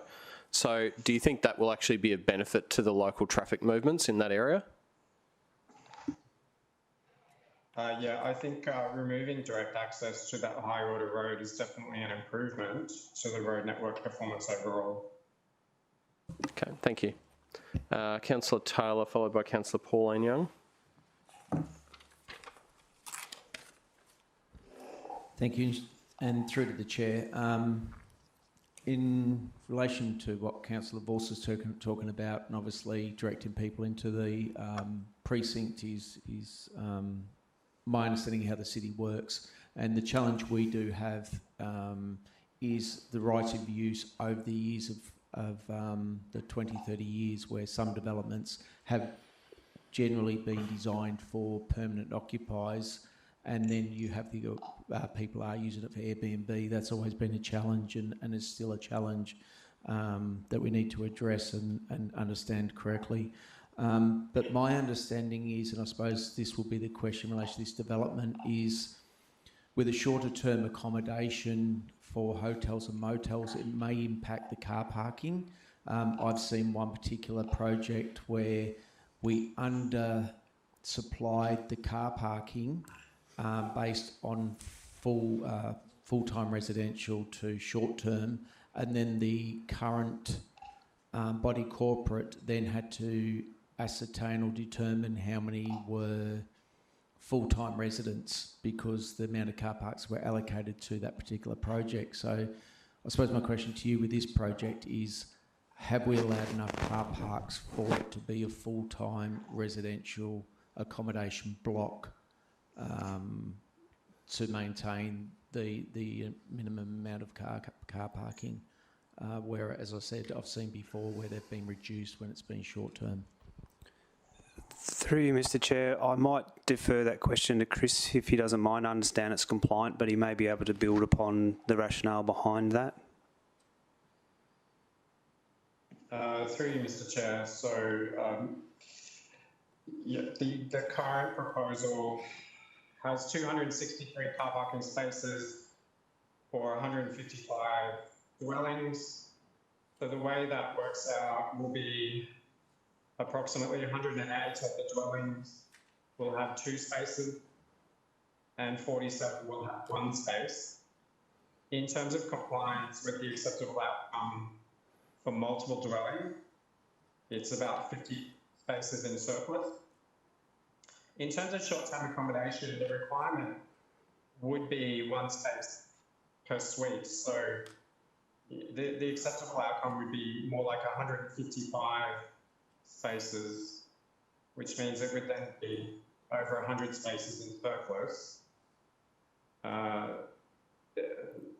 So in both cases, it would be compliant, and the difference in land use doesn't affect that outcome. Okay, thanks, Chris. Councillor Taylor? Sorry, just a follow-up question. So this particular development is allowing at least 1 car spot per unit? Yeah, so 108 of them will have 2 car parks and the balance will have 1. And there's no units being allocated for no car spots? Through you, Mr Chair, that's correct. Okay. Councillor Pauline Young, then Councillor Barton-Lumsden. Thank you, Mr Chair. And just back to some of the concerns Councillor Vorster raised, I just sort of see this as a positive, as in basically giving that permissible use of the buildings. Majority of the, I know along Burleigh Esplanade and other esplanades there, the unit blocks there are between 40 and 60% permanent occupants. Then there's some units that are investor owned where they rent them on for 6 to 12 months, and then there's others that they actually rent them out on that Monday to Thursday, and then they actually use them for their own use on the weekend. So I think in the way the application's been presented, it's making sure that they'll be compliant with all of those possible outcomes, because as we know, a lot of Brisbane people own investment properties down here. They may not necessarily use them during the week. Not this week. Yeah, not this week anyhow, or next week probably. But it gives them that opportunity. And then, sorry, I have to put my glasses back on. But I did go through those occupancy rates when I was, in my first term, talking to a lot of those properties along the Esplanade, and they're looking for that whole mixed use. Not mixed use as in, we're talking shops and stuff like that, but to make it compliant along those lines. And when I went along all of those along Burleigh Esplanade, majority of them are sitting between that 40 and 60% occupancy, and the other uses are there as well. So, Councillor Wilson. Thank you, Mr. Chairman. Okay, well, my questions have been addressed, and it seems like this project is, or this proposal is, a superior proposition than that which has already been approved. So I'm certainly of a mind to support it. What I would like to know, though, between now and full council, is whether a different rating category applies for an investment property versus a property that is used for short-term accommodation. I'd like to know that. Because if a property is being used for short-term accommodation, the owner of that property morally should be making a contribution towards a differential rate so that we can support the work of Destination Gold Coast.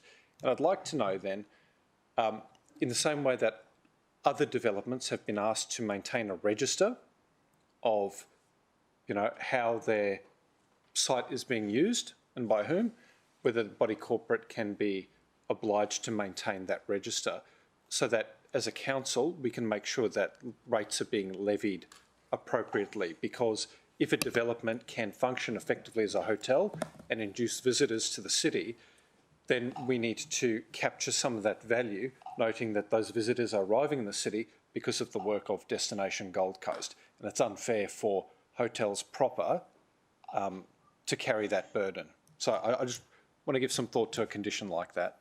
Thanks. So, Councillor Vostra, I think you already know the answer to the first question. So, yes, short-term accommodation is a different rating category to a principal place of residence. But no, compared to an investment property, as opposed. Yeah. So, principal place of residence. Three things: there's principal place, yep, long-term rentals, and short-term accommodation. Okay. So, category A, B, and C. Okay, is that how it's broken down? Thanks for that. So. Well, thanks for providing me with that answer. The point that I thought, because I thought that was a Dorothy Dixer, I think the real traction in your question is how do we make sure that, and the rating category doesn't apply to the approved use in this situation, it would apply to the actual use. So if they all end up being PPR, they all pay the 2A category or whatever. If they all ended up being used for short term, then they would be going into that third category. Is there slippage between the categories?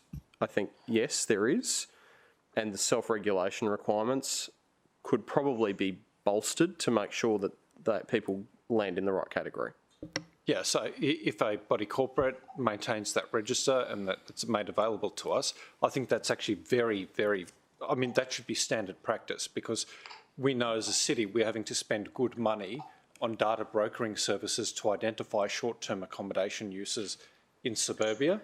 Perhaps with these effectively greenfield new sites that provide this land use, we can have those bodies corporate proactively furnish us with that information. So it reduces the cost to the ratepayer in terms of complaint and investigation, and it also bolsters our revenue so that we can support our tourism sector. So I think it's a win-win, worth looking into. Councillor Barton-Lumsden. Thank you, Chair. I'm just going through the letters. Have you got any traffic questions or car parking questions? Yes. Okay. Chris, sorry, can you stay there for a minute? First of all, just hoping we can get clarity on the actual number of bedrooms again. I've just gone through the letters back and forth between council and the applicant, and theirs says 407, but the number of bedrooms, though the unit breakdown is different to what was shown up on the slide on screen. So if we can have that clarified.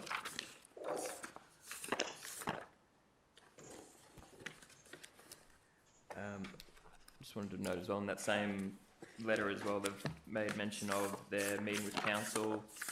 The focus of the meeting was to discuss whether it was more efficient to amend the 36-storey approval to reduce or alternatively increase the 22-storey approval. It says the response from officers, from council, was to submit to amend the most recent approval. Clarity on right, so we might just need to check the unit count, unless you've got, Jamie, do you know the answer to that, or?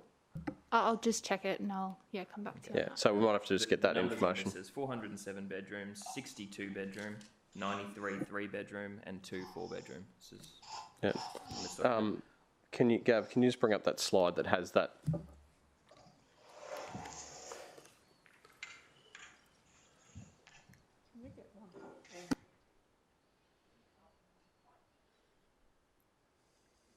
Yeah, so. Sorry. Councillor Ballin-Lumsden, can you just repeat that? Yes, Chair. This number breakdown says 155 units. Yeah. 60 2-bedroom units, 93 3-bedroom units, and 2 4-bedroom units.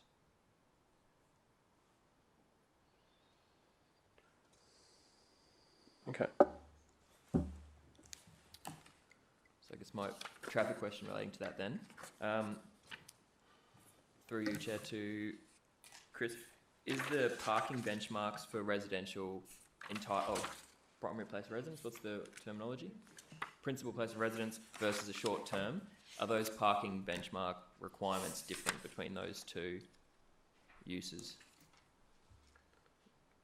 So I guess, does short term require less, or is the parking ratios required the same? So for the multiple dwelling, there's rates provided based on the number of bedrooms for each dwelling. So 2-bedroom dwellings have a requirement of 1.25 spaces per dwelling. 3-bedroom is 1.5 spaces. 4-bedroom is 2 spaces per dwelling. Short-term accommodation just required as 1 space per suite. Okay. So, Chair, I just wanted to point out again, the previous approval had a number of 1-bedroom unit options available. That what's been proposed doesn't have any 1-bedroom units at all. I don't believe what's been proposed here addresses my concerns of the on-street parking problem I believe this is going to face. I understand that it does exceed our current benchmarks in terms of parking requirements, but only a few hundred metres north of this site, Chair, there's another building that's already been built, same car parking ratios, and it's providing amenity issues to residents to the point we received a petition and we've had to go through the process of amending local laws to make that an enforceable car park. I'm just seeing this same problem now occurring at a boat ramp, a busy public open space of Len Fox Park, and the Marine Parade area. I'm very curious as to what can be done to address that, because I believe it is a very significant issue. And I understand the officers have suggested that the traffic report suggests there won't be any impact, but I consider that a pretty significant impact if people are unable to access our recreational spaces. Okay, so sorry. The question is, what can we do? Thank you, Chair. Okay. What can we do about what? Addressing those impacts of the number of cars that will resultantly be parked in our public spaces for extended periods of time. Okay. Through you, Mr. Chair, I acknowledge your concern. Where we are looking at the city plan assessment benchmarks and the parking ratios for each of the respective uses, the city plan parking rates are being met. We're identifying that we're providing the appropriate number of car parking spaces to meet the demand of the envisaged use across both the uses. Whether anyone was to park in a different location is not the discretion of an assessment benchmark. We can only really be guided by the means by which the development complies with the city plan. Thank you, Chair. Through you again, you did say one of the criteria was for the traffic impacts was their foreseeable impacts. Can we not consider this as a foreseeable impact if we've had the same car parking ratio cause the problem I'm foreshadowing, essentially only a few hundred metres to the north of the site on the same street? Is that a foreseeable impact? So, Councillor Barton-Lumsden, we have to deal with this particular application on its own merits, and what the officers have said is it meets the requirements of city plan in terms of car parking, so therefore really it's very hard for us to start to deal with speculation around what might or might not happen outside of the site. I am not actually satisfied that the overflow of car parking across the road at those apartments is even caused by a lack of car parking. I think it's caused by laziness. And this seems to me to be a far better set out basement configuration, and nearly 20 at-grade visitor car parks is a serious incentive for people to do the right thing, rather than, I think, where we've got problems at the development you're talking about is car lifts and things like that, which are not featured in this particular application. So I, having been through the discussion about potential short-term accommodation actually requiring less car parking, I don't really think we've got anywhere to go on that issue.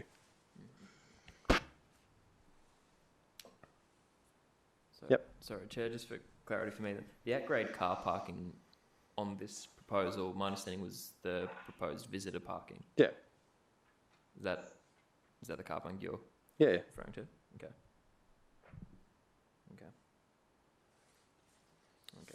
So when will we have clarity, Chair, on the number of bedrooms that are proposed? I tried to quickly do it based on the floor plates, but it's a little bit hard to do quickly. So I think if we can get it by full council. 260. 260 what?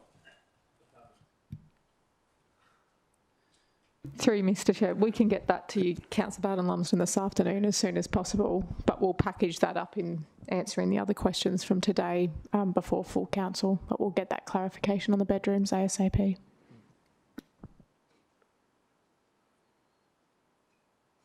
All right, any other questions? Someone like... Councillor Hamill, have you returned? Sorry, Mr Chair, yes I have. Thank you. Okay, so just making sure we didn't run out of numbers. It's my, it's my worst nightmare. Okay, someone like to move that? Moved by Councillor Vorster, second by Councillor Pauline Young. Councillor Vorster, do you want to speak to it? Thank you very much, Mr Chairman. I really appreciate the questions from the divisional councillor who appears to have I think some valid concerns around the impact of the development of this scale, not only on the nearby road network, but also on locals and other visitors to the precinct who may have a need to access on-street car parking in order to enjoy the amenity that this wonderful part of the Gold Coast offers. I think realistically, we must turn our attention to the fact that there is a standing approval on this site. And while I think we would all like our communities to have a fresh look at developments when they propose to change in any way, city officers have told us that this proposal does not deviate enough from the existing approval to warrant impact assessment. Instead, it is up to us as the city's representatives to ask hard questions to our satisfaction before considering a decision. Councillor Barton-Lumsden has done that. I've done that. I know other councillors, including yourself, Mr Chairman, have done that. And I think we can all be satisfied that we have an opportunity to land on an approval that adheres to the height requirements, delivers hopefully compliant parking that services actual need, and some variation there in terms of flexible use, which Councillor Young says and city officers say may indeed reduce the requirements for parking. I think that's good and meritorious. In supporting this today, I support it because it is a better outcome than what's presently approved, but I would like at full council the opportunity to consider an additional requirement that puts an impost on the body corporate to maintain a register of how individual units are being let, either as long-term investments or alternatively as short-term accommodation. And if units are being used effectively as hotel accommodation, it's only right that they proactively notify us so that rates are levied at the correct rate so that we can support a tourism sector that's really struggling at the moment. And I think that's a good mechanism, and perhaps will set the standard for how we approach similar developments along the coastline moving forward. Thank you. Right, anyone else want to speak for or against? Councillor Peter. Pardon me. Thanks, Chairman. I won't be supporting the proposal before us. I don't believe that there is adequate and sufficient consideration of the traffic impact and the car parking impact, and I see it's a fairly significant, in my opinion, it's a fairly significant increase in density and utilisation of the site. And had the matter been advertised, I believe it would have resulted in specific submissions being made in regard to those issues. I'll leave it at that. Thank you. Councillor Bowden-Lumsden. Thank you, Chair. Got a few comments. Firstly, I just find it hard to communicate out to people about the minor change process. The density could essentially double on a site and we still consider that a minor change under our city plan. It's, I think to me and to probably the layperson looking on, that's quite a significant change. And as Councillor Young mentioned, the need for public consultation, the fact that that previously that's increasing in height and density, and then there's no need for further public notification. As for the car parking, I already pointed out, I've got concerns with the car parking ratios, and I feel like that extends to other areas when they're in these busy public spaces. The previous approval for the site had a more palatable car park ratio, I believe, in terms of 1 car park per 1 bedroom, 2 car parks per 2 and above. This proposed change doesn't have at all close to those kind of parking provisions. And I am curious, like it's disappointing in a sense, why in this letter I was reading before that officers did suggest to increase on the 22-storey approval rather than reduce the 36-storey approval. Again, for communication-wise, I feel like a reduction and clear improvement on a previous approval would be far more palatable to the community rather than this grey zone of, doubling the density on a previous approval, I believe.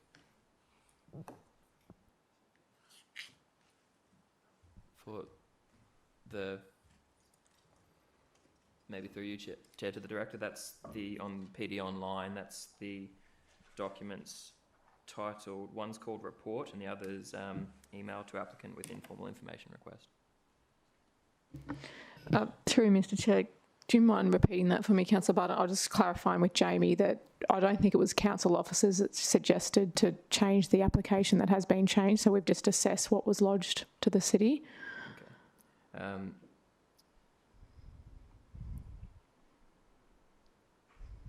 Communicated council, the applicant had a genuine desire to proceed with the building a residential tower on the site, and a minor change application would expedite the overall development application process.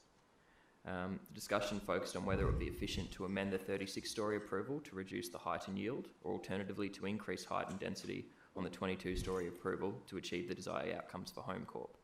On the 19th of February 2021, Council had issued further advice to the applicant, confirming that a minor change submission to amend the most recent approval for the 21-storey multi-dwelling residential tower stating, and then there's a number of dot points.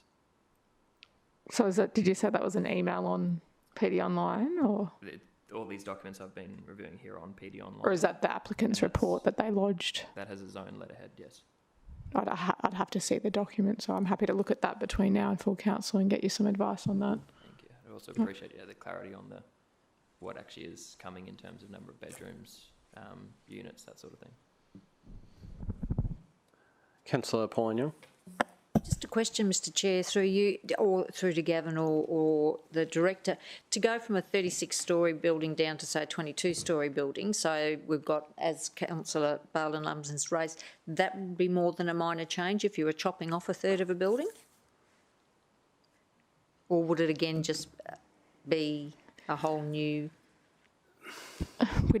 Through you, Mr Chair, we'd have to do the assessment at that time, Councillor Young. Yeah. I don't know what Gav thinks with that, but...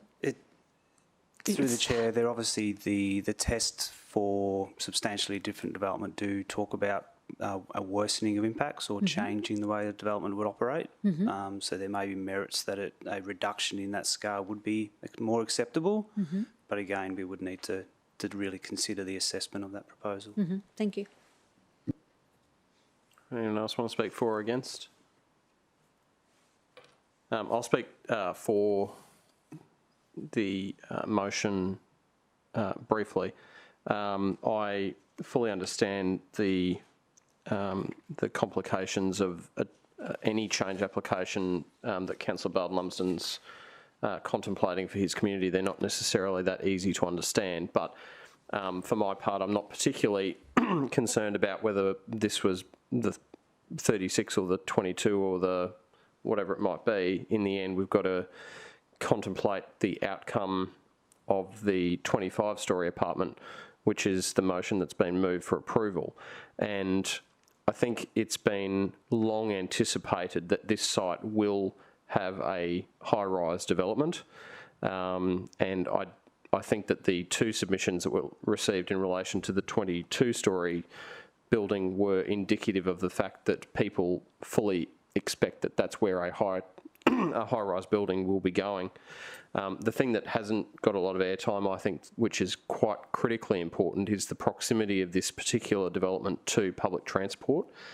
There is a bus stop right on Frank Street at the doorstep of this building, which is probably one of the most well-utilised public transport routes in the city. And so I am very confident that people will utilise that service right at their doorstep. Secondly, we couldn't ask for a better located building in terms of its proximity to the amenity of the Broadwater Parklands that we have invested millions and millions of dollars in. And so actually for us to see population being put close to places where we as a city have invested in that amenity is actually a really good outcome. I'm very heartened by the removal of the vehicle crossover points on Frank Street, because I think that the conflict that had previously occurred in and around that set of lights will be dramatically improved. And for those familiar with the intersection between Frank Street and Marine Parade, there's already quite constrained vehicle movements to ensure that the traffic flows properly in and around that particular area. And finally, I actually think that at 25 stories, the outcome is probably quite modest, and again meets exactly what is foreshadowed in City Plan by way of the height provisions that have been provided. The 36-storey building, for example, again, I could not have supported this morning because it's not foreshadowed in City Plan, but the height and scale of this particular building is. It has a very low site cover, appropriate setbacks, and good communal facilities. So I think that on balance, when it's constructed, it will be actually quite a game-changing development for Labrador, being in such an iconic gateway location. Anyone else want to speak for or against? Councillor Vorster, did you want to close? Thank you very much, Mr. Chairman. As I said before, it's not as though there can be a materially different outcome at the site. The site is intended for development. That's provided for in the city plan. But importantly, there are concurrent approvals that exist over the site. So the community's choice isn't development or no development. It's which of the developments are best for the community and in keeping with the public interest. And for all of the reasons that we've discussed today, despite the increase in density, I believe that this is a better outcome and gives us the opportunity, I think, at full council to also set a benchmark to ensure that if there is short-term use in our city, that those who are earning an income from this product also make a contribution towards the economic prosperity on which our city depends. I welcome, as you said, Mr. Chairman, the changed arrangements in the vehicle crossover. I think that's going to materially improve traffic in and around the site. And as you quite rightly say, there is high-frequency public transport on the doorstep of this development, and in time, we hope that more people make use of that rather than needing to take up the option of owning a motor vehicle. Excellent, thank you. We'll take the vote. All in favour? Against? Carried. Councillor Hamill, did you want to express a view on that? In favour, Mr. Chairman. Thank you. All right, item 9.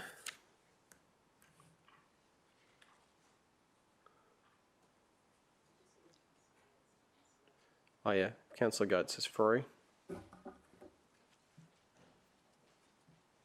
How are we going, Councillor Goetz? Anything to report? You guys can talk longer than Councillor Mayor's 11 years talking and you guys haven't. I'd like to think we've got a lot more to offer. Okay, we're moving to item 9. Councillor Gates, no declarations. Amazing.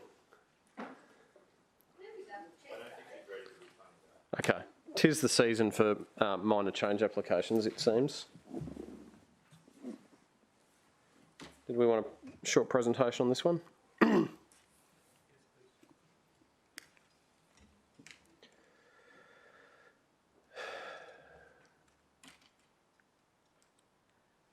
Jamie, do you want to do a... Yeah, just the presentation. Okay, through the Chair, this application is a minor change to an existing development approval for a material change of use for a multiple dwelling. The approval relates to 2 to 4 MacArthur Parade Main Beach. The subject site is located within the most northern section of the high-rise residential area in Main Beach. The site is located to the south of Hollandale Park, to the west of the Southport Surf Life Saving Club, to the east of the Southport Yacht Club, and northwest of the Main Beach Tourist Park. The site is a corner lot with a frontage to MacArthur Parade and Stafford Avenue and has an area of 898 square metres. The site is within the high-density residential zone and is within the HX designation on the building height overlay map. The approved development involves a 25-storey multiple dwelling development. The tower contains 25 units or 67 bedrooms, which results in a density of 1 bedroom per 13.4 square metres. The approved development included 2 basement levels for car parking, access via a car lift, and also a car lift within the tower, providing units from level 6 to 23 with a sky garage. The proposed changes to the development include the removal of the tower and basement car lifts, the removal of the sky garages within the units, the inclusion of additional basement level for car parking, the inclusion of a single controlled ramp for the basement, the reduction of 1 unit from 25 to 24 units, and an increase in the number of bedrooms from 64 to 73 bedrooms, and a reduction of building height from 88.7 metres to 86.8 metres. The ground floor has been revised due to the removal of the car lifts.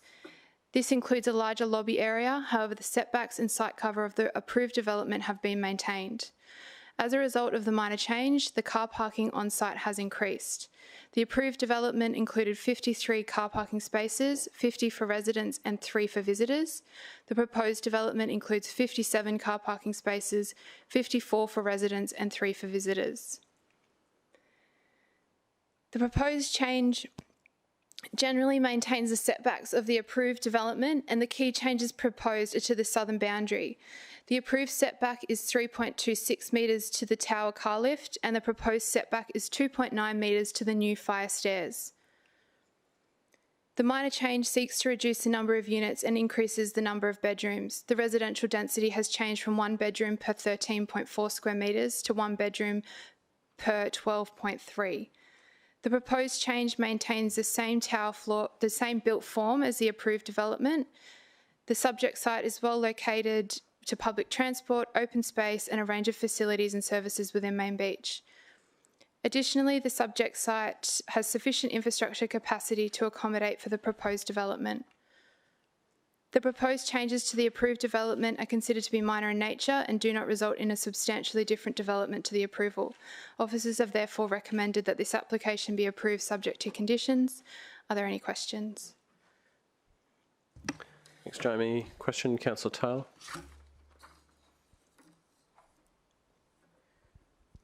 Thank you. I just wanted to get a couple of clarifications with this particular application and the approval previously. If this particular development didn't go ahead, the current application approval would still be applicable for the developer to develop? Through the chair, yes, that's correct. Thank you. There's some, obviously I had concerns with the original proposal, but there's some others that I'd like to talk to see whether there's any additional conditions that we might be able to oppose on the development. One of the concerns we've got is with the large development is when the developments are being built, we're having problems with the water table of basements. So when they do the development, they're actually removing the water table of the water in the area, which is then causing a lot of other residents in the area to lose their water, their spear pumps for a period of time, and hence is costing the other ratepayers more money for city water. I suppose my question is, have we considered these type of concerns for developments, and is there any type of conditions that we can put on the developer to mitigate this problem? Through you, Mr. Chair.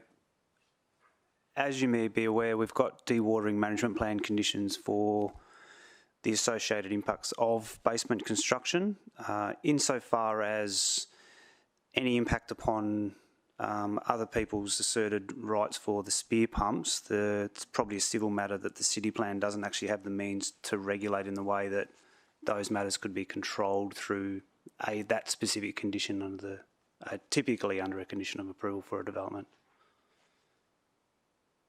Okay. Another one I would also like to look at, and it's more to do with a lot of developments that's been happening in Division 10 where the applicants don't necessarily go ahead with the projects and improvements of a lot of the lots in the area if they don't go ahead with it. One of the conditions would be in relation to landscaping vacant sites. So if the development didn't go ahead and they decide to remove the properties on site, we have the ability to enforce them to landscape their property to ensure that the area maintains a green and a good environment for the community. We have been given a landscape vacant site condition that we may be able to add to the applicant's proposal. So am I able to just read what that could be? You've got a proposed condition to suggest? Yes, correct. Have you provided that to the minute secretary, or is it Yeah, just... they've already got it at this stage. Maybe we'll just see if we can bring it up on... So read it out and then we'll just see if we can bring it up on the screen. If construction for the approved development does not commence within 3 months of the demolition of the existing buildings on site, the site must cover in grass in accordance with the approved drawings and documents, timing within 3 months of the demolition of the existing buildings. Okay, sounds good.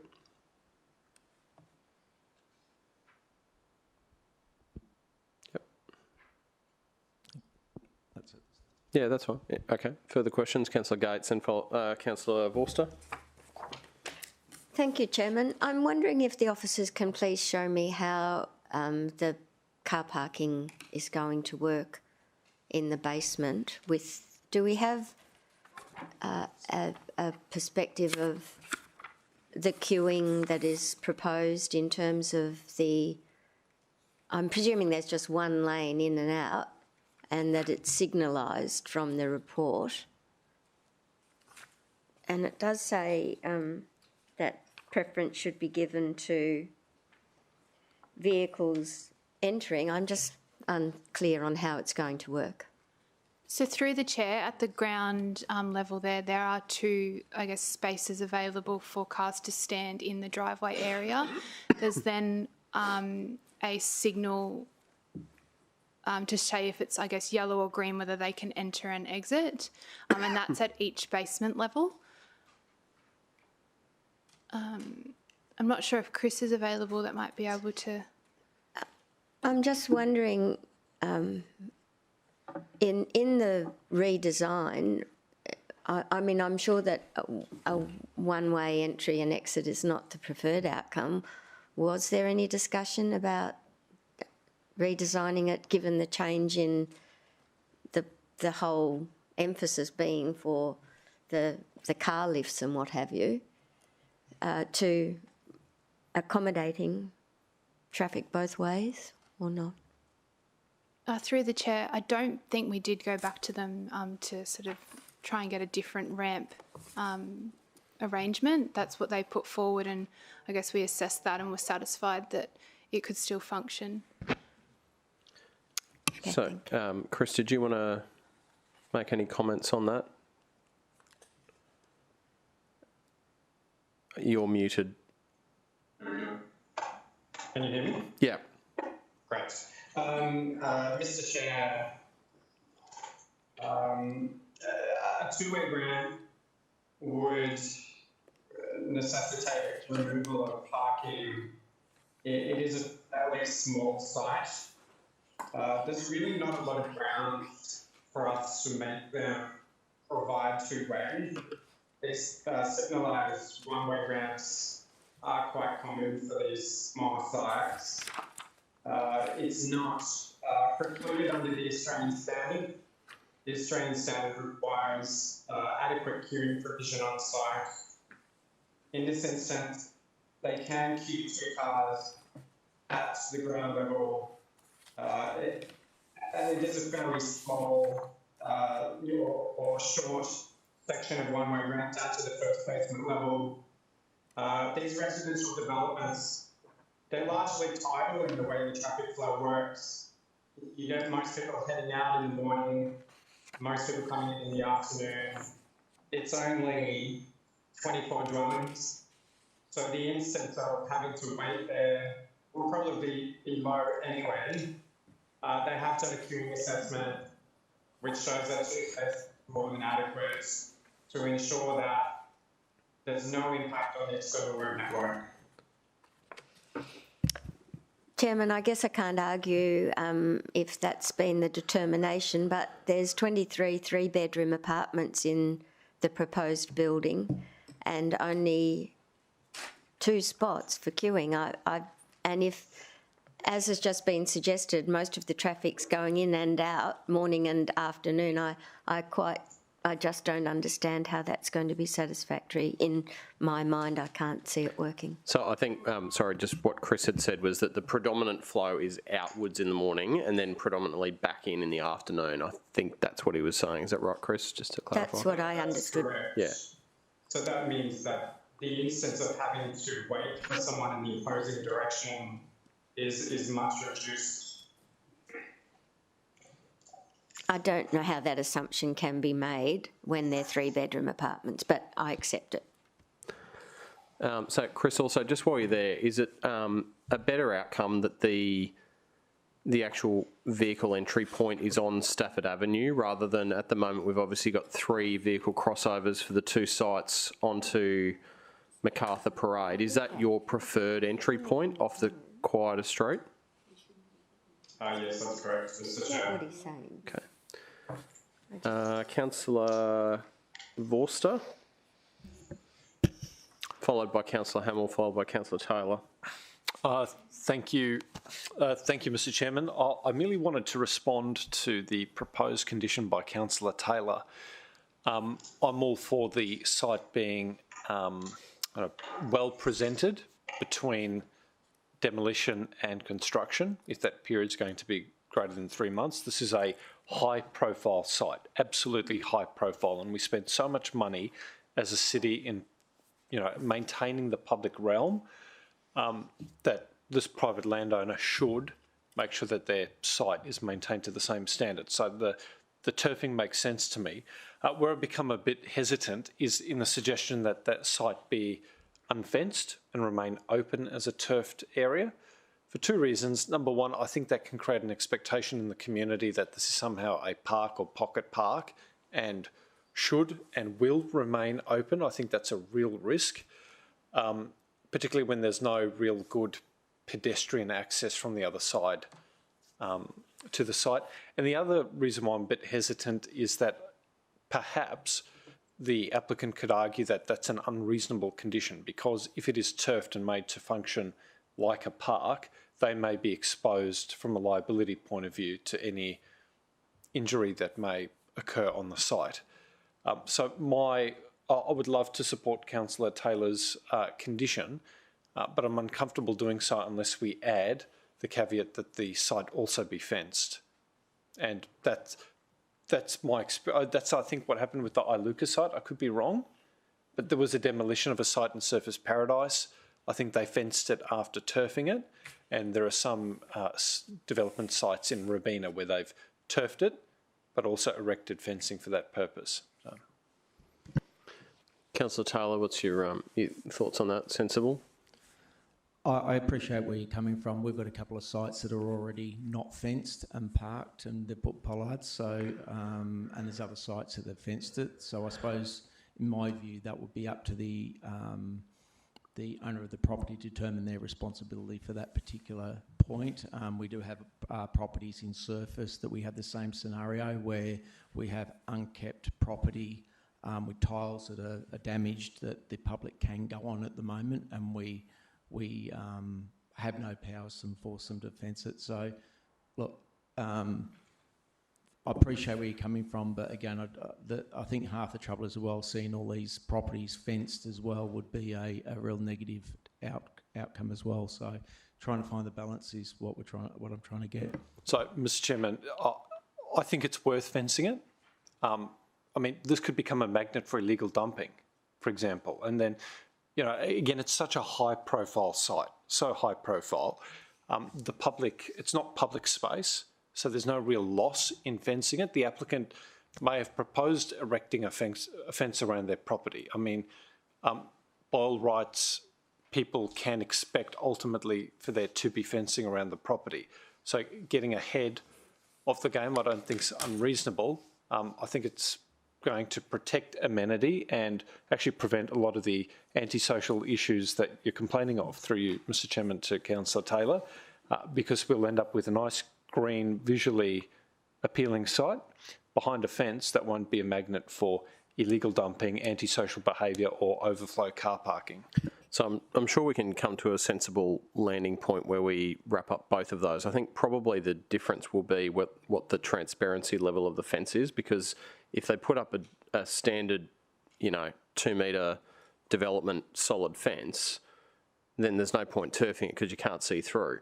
If it's going to sit there for more than 3 months, and we know that, then they could turf it, and perhaps that we give them some guidance on the transparency level of the fencing to make sure that it looks aesthetically pleasing on the corner. But let's get to that when we're a bit close to the end of the discussions.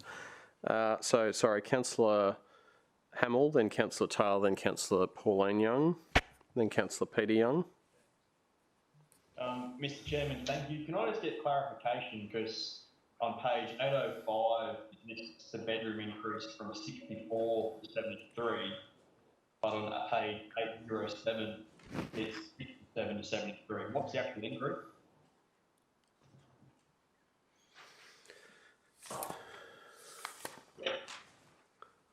So I feel like Gavin's going to get himself a new calculator at the end of today.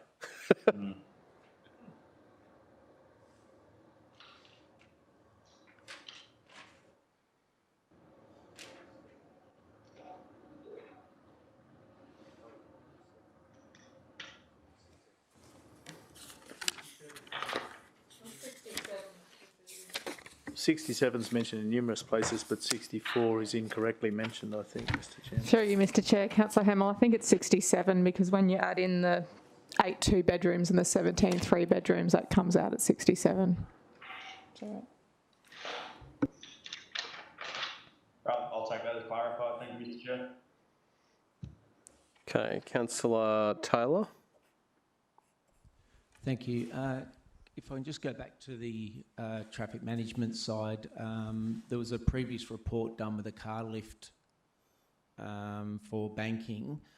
Was there a similar report done in relation to this particular new proposal and entrance for that banking type scenario vehicles that may potentially spill out with the volume?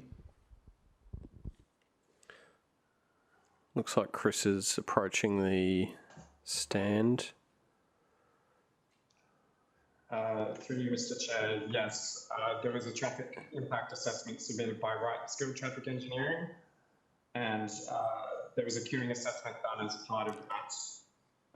And queuing assessment shows that the provision at ground level is more than adequate to cater for predicted queuing.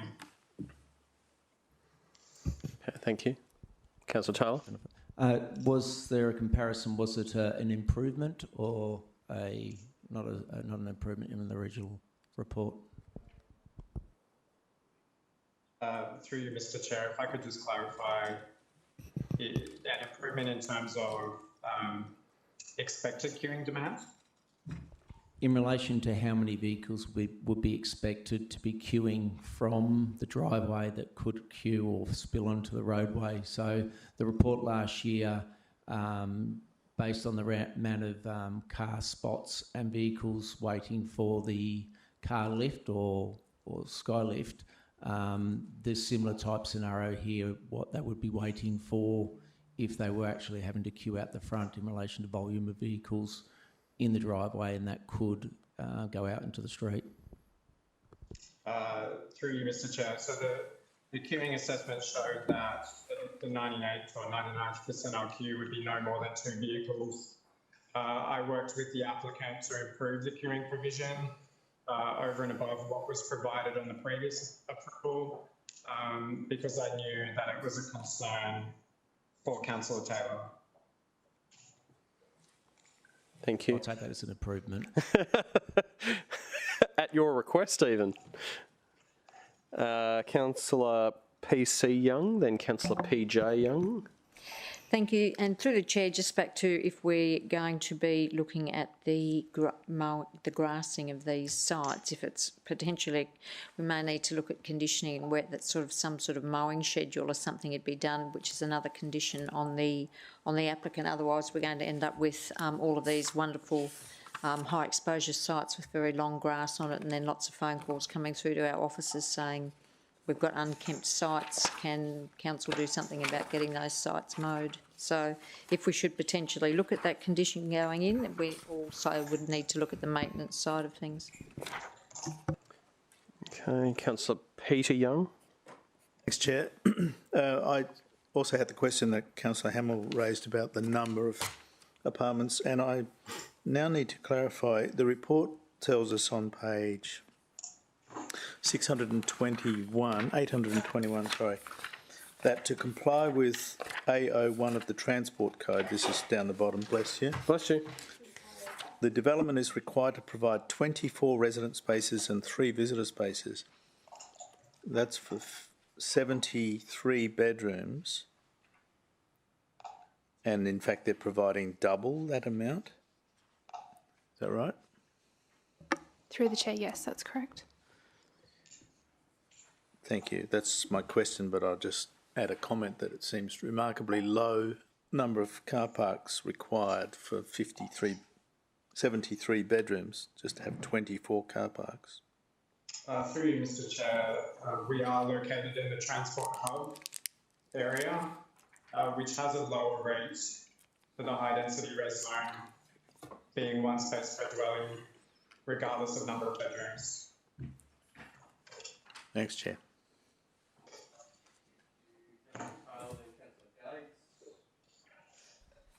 Thank you. Just to respond to Councillor Pauline Young in relation to the unkempt lawns, we do have the ability under the local law to enforce properties to maintain it to a level acceptable to the city, which I've been working with a lot of properties recently in that space. So I believe my understanding is, but we might be able to clarify that we do have that ability.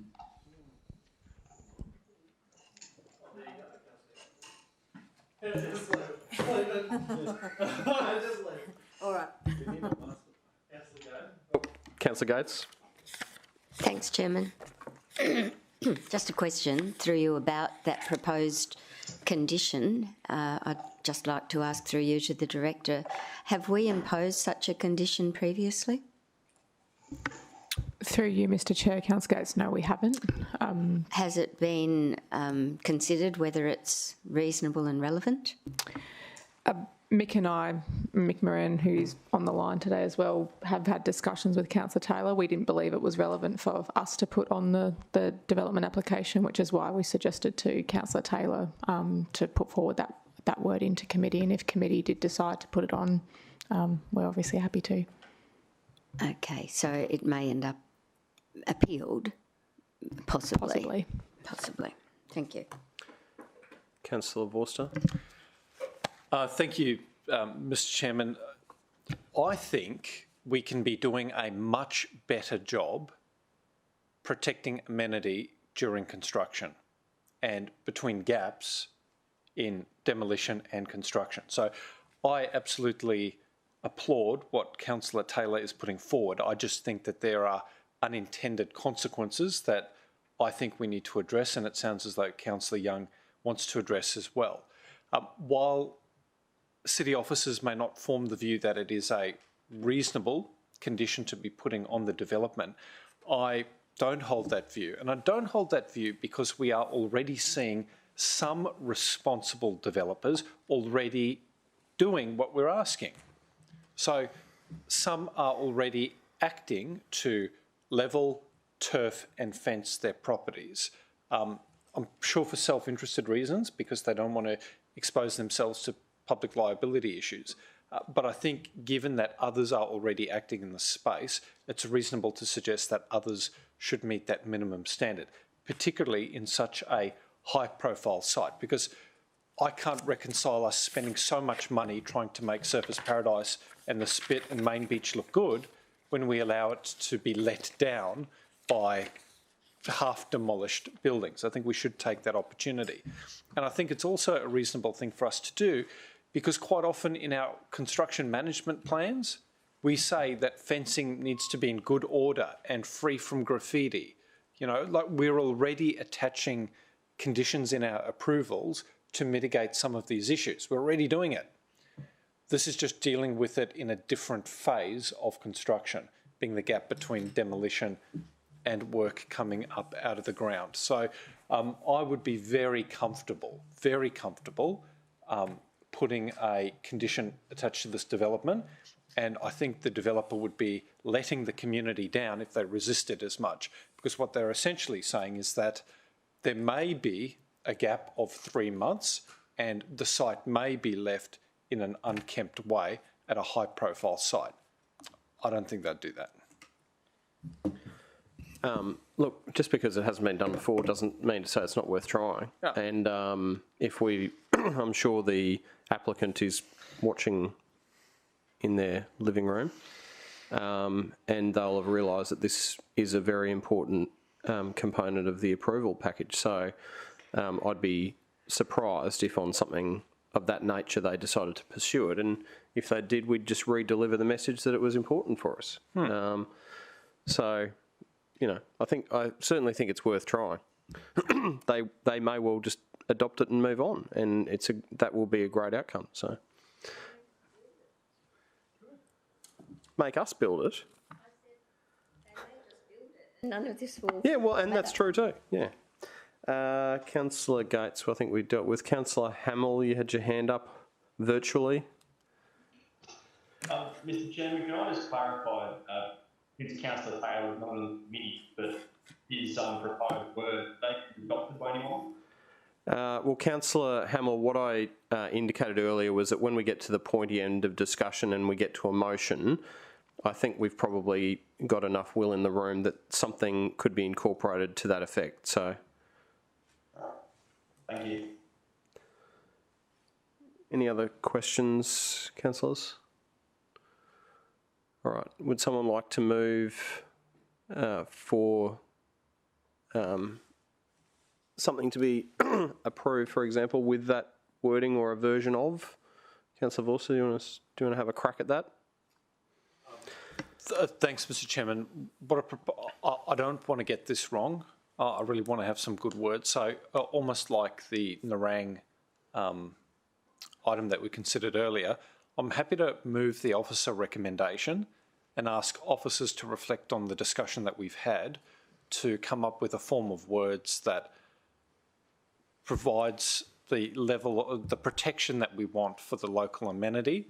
So that's, you know, site must be as level as possible, turfed, maintained within the guidelines of our prevailing local law, and must be fenced with an acceptable level of opacity to not obstruct the view into the site, while also ensuring that we deter access so that we prevent unlawful parking and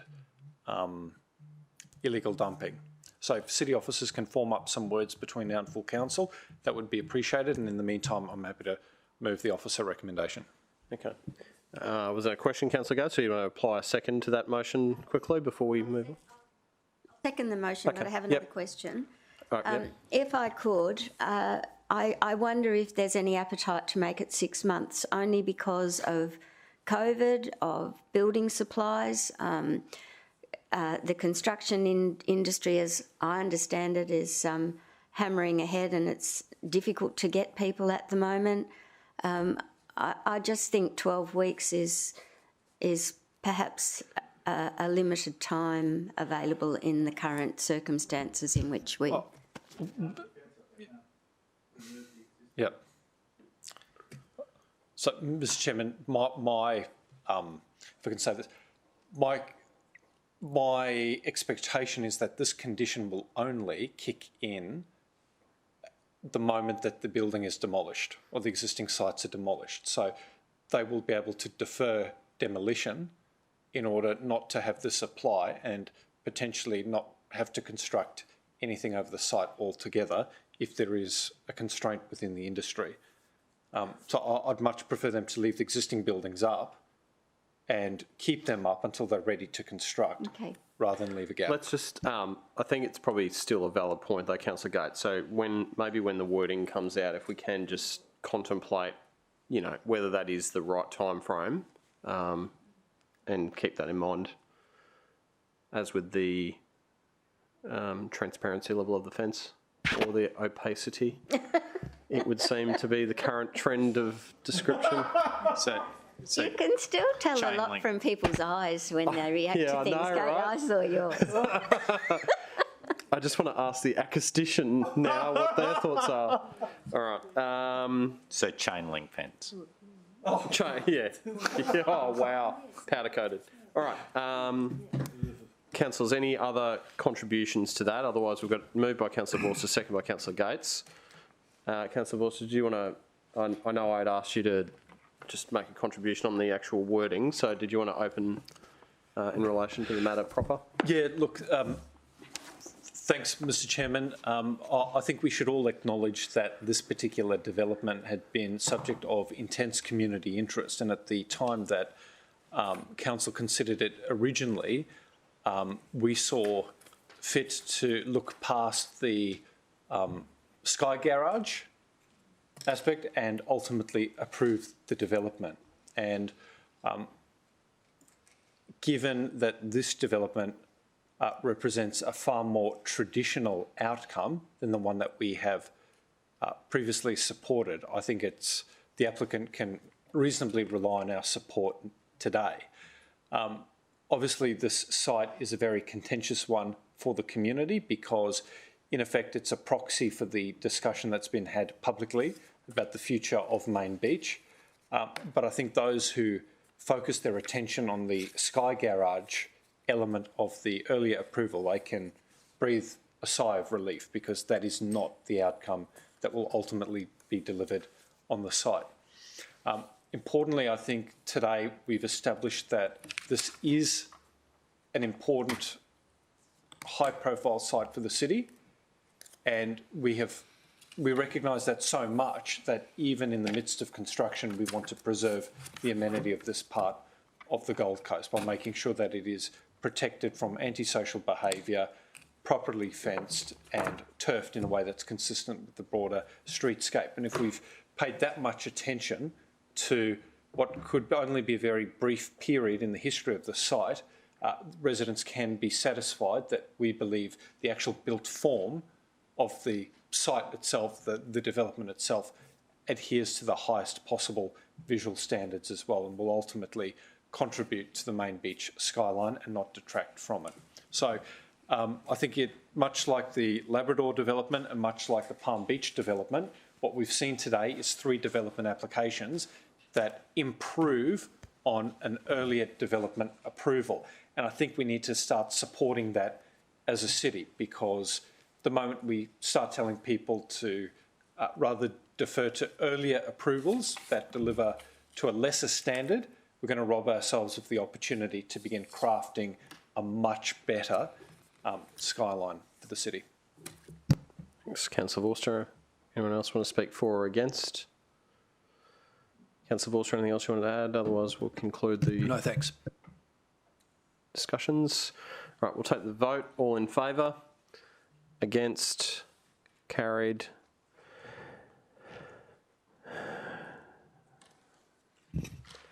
All right, councillors, I think that's the conclusion now of the listed agenda items, since we deferred the 2 non-time critical.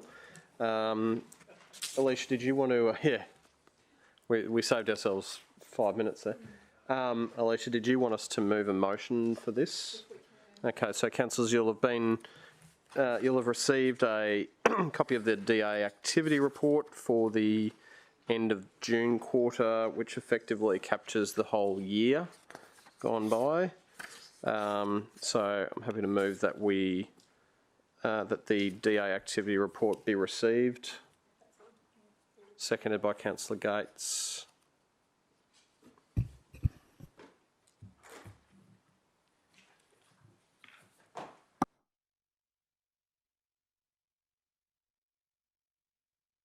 Sorry, Councillor Baldwin-Lumsden. Sorry, Chair. After this is done, I just had a question. Okay, yep. Any questions on that particular issue? Councillor Vorster. Thank you very much, Mr Chairman. Through you to the Director, thank you very much for this development activity report. It's great. I'm pretty interested in section 6, which deals with customer and councillor requests, and just wonder whether a future iteration of this report can provide more information about the length of time it is taking to process councillor requests and customer complaint. It's all well to look at the number of completed cases in a month and the number that's been received, but from a customer service point of view, it'd be interesting to, or I think necessary, to report on how long it's taking some of these issues to be resolved. And you might want to give some thought, again, through you, Mr. Chairman, to the Director on how we may not over-report incidents of complaint when they're linked to a particular site. So, for example, I've got one development site in my division where I've had umpteen complaints from residents that have been reported from my office and to you directly, and I wouldn't want that to blow out your figures, but I would like to share with the community how long it's taking to resolve the issue. Through you, Mr Chair, Councillor, also happy to look into that. It will be what our systems allow us, with our new systems allow us to do as well. So we'll do our best, and obviously a caveat on that is that some of them are extremely complex and take a lot of time, and we'll try and do our best there. All right, so through you, Mr Chairman, if I could get some formal advice about whether the system can provide for that, that'd be good. Thanks. Right, any other questions or comments on that matter? All right, we'll take the vote. All in favour? Against? Carried. So that'll actually go into the next round of minutes anyway. Councillor Barton-Lumsden, question? Thank you, Chair. Just had questions about the City Plan Amendments 2 and 3. I'm just wondering, or seeking an update on when councillors might get the breakdown of community submissions in the last round of consultation. Through you, Mr Chair, Councillor Barton-Lumsden, we have the draft ready to go, so I believe Richard Clark, who's Manager City Planning, is currently reviewing that. Corporate Communications will then do their final review and make it a bit prettier than what we can do, and get it to me next week. So we're aiming either end of next week or early the following week to get that to you, so pre-September. Okay then. I don't know if other councillors' views, but would it be, through you, Chair, to maybe to the Director, is it likely we'd need a presentation on it, or there's no real major findings? Through you, Mr Chair, Councillor Barton-Lumsden, I've been happy to talk about that in GB at our next committee, but why don't we I'll send an email out to all councillors first and gauge if we need to do that at that stage. Okay. Thank you, Chair. Appreciate it. Any other matters of general business? Thanks, councillors. Meeting closed, 1:38 p.m.